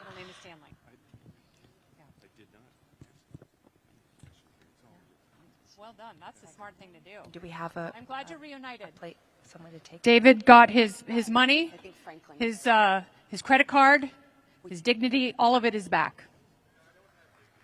I'm sorry, I stand corrected. The dignity is no longer there. It's been a shady weekend. A lot of fun in Memphis. Unfortunately, what happens in Memphis does not stay in Memphis, as his urologist is about to find out. And here he Hey. is. Want my microphone? Keeping it busy. There you go. Hey, before you all leave, if any of you have a silver dollar, you bought a silver dollar, come up on stage and we will have a picture taken with Kennedy and Valerie and others. If anybody's interested, come on up and we will have a... Oh, look at this. Everybody's got coins. And Kennedy now has a coin. Right now. I love it so much. Yes, fantastic. I love the silver dollar because it symbolizes freedom. It is the embodiment. Come on in here. Let's line up right over here. We're lining up. Perfect. We're walking. So great. Yep. There we go. Kennedy and I are going to be here in the middle. Yep. And if all can surround us. While you're surrounding us, I just want to remind you, while everyone's getting seated, thanks to EdChoice for bringing us Education Day. And their education revolution continues, so you can check your agenda for that. Thank you to Iron Light, Treasure Investments, Zicha, Genesis, Fire, Young Americans for Liberty, Republican Liberty Caucus, and our energy sponsors Gulf Coast Western, King Operating Panex, and Vertical Petroleum. Make sure you visit the exhibit hall one last time. It closes at 2. So go in there. They've got a lot of goodies, and they're going to give them away. So make sure you're one of those people. The luncheon kiosk will be open in the exhibit hall until 2 as well. So go gorge. Keep coming. Shop and peruse. We've got all these silver dollars. And visit the registration desk. Make sure you sign up for Freedom Fest 2024. We're going to be back in Las Vegas, baby. That means sequins and strippers in no particular order. That's going to be July 10th through 13th. Where we will explore, are we entering a brave new world? Wait, hold on. I have to make sure my cell phone's still back there. Yeah. Okay. Hi. Oh my God, you guys are amazing. We will see you back for breakout sessions on Main Stage 2 in Ballroom A. Plus, the Anthem Theater has pushed the start time of some of the afternoon films. They are phenomenal. Joanne Skousen said it's some of the best they've ever had. So please stop by, see the movies, be in the movies, be well. Now, wait, I got to sneak in here again. Sorry, Lady Bird. Come on up here. I love you so much it hurts. It hurts my feelings. I really love you. Okay, here we go. Now, of course, I have a gold coin. Yes, a gold coin. That's right. All right, now what we're going to do is we're going to count to 3. And we're going to say AEIOU, which is how I sign off all my emails. Yes, AEIOU. Who knows what it means? And then after I say AEIOU, we'll have the picture taken, and then we throw our coin in the air. And if you don't catch it, it's a free-for-all. Okay? Okay. All right. So 1, 2, 3, AEIOU. Woo!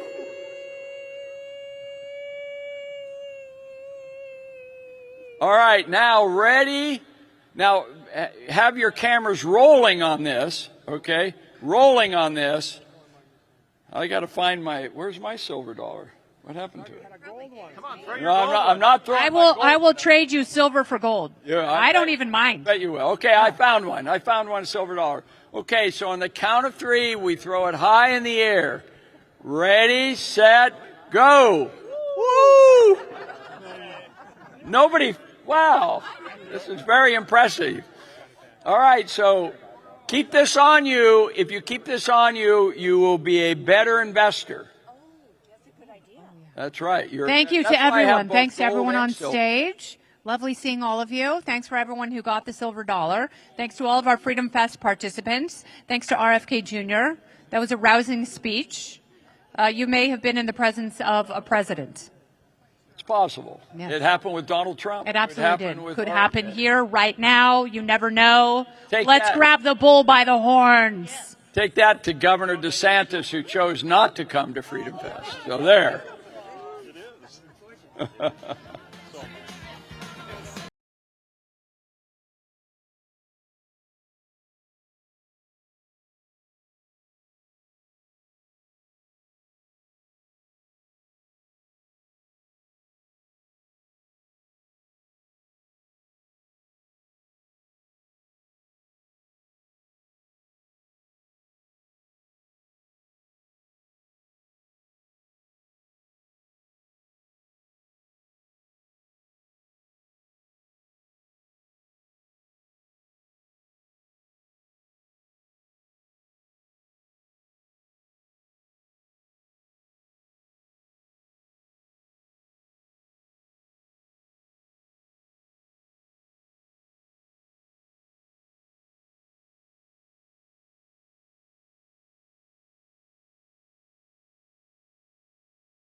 A Russian man claiming to hold top-level secrets about Russian advanced bombers has just turned up at the U.S. southern border, seeking asylum. The man claims to have been an engineer at a production facility over in the city of Kazan, and he says that he possesses top-secret information about the White Swan Tu-160, which is the most advanced bomber in the Russian arsenal. U.S. border officials, they interviewed the man, and they determined that his story was in fact credible and eventually passed him off to the FBI, who are still in the process of interrogating him right now. However, analysts have pointed out that the fact that the story was even leaked to the public is an indication that perhaps the American government is encouraging other Russians who also hold top-level secrets to also escape to America. And if you thought that was interesting, well then you should click on that button below this video and check out family. If I reach 1 hour, I accomplish something. Cooking programs, and my absolute favorite, programs about traditional art and traditional music, which can honestly uplift your mood and fill you with hope for the future.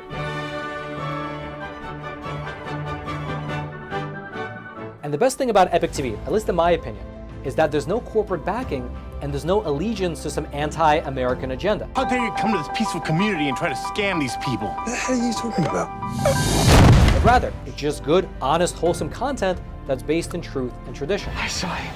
It was incredible. Something that you can actually sit down with your whole family and enjoy, knowing that some ideology is not about to be pushed upon you. And who's fighting it? We're fighting it here at Epoch Times, and we need to keep bringing you the news. And so again, if you'd like to check out Epic TV, just click on that button below this video. You and your family will absolutely love it.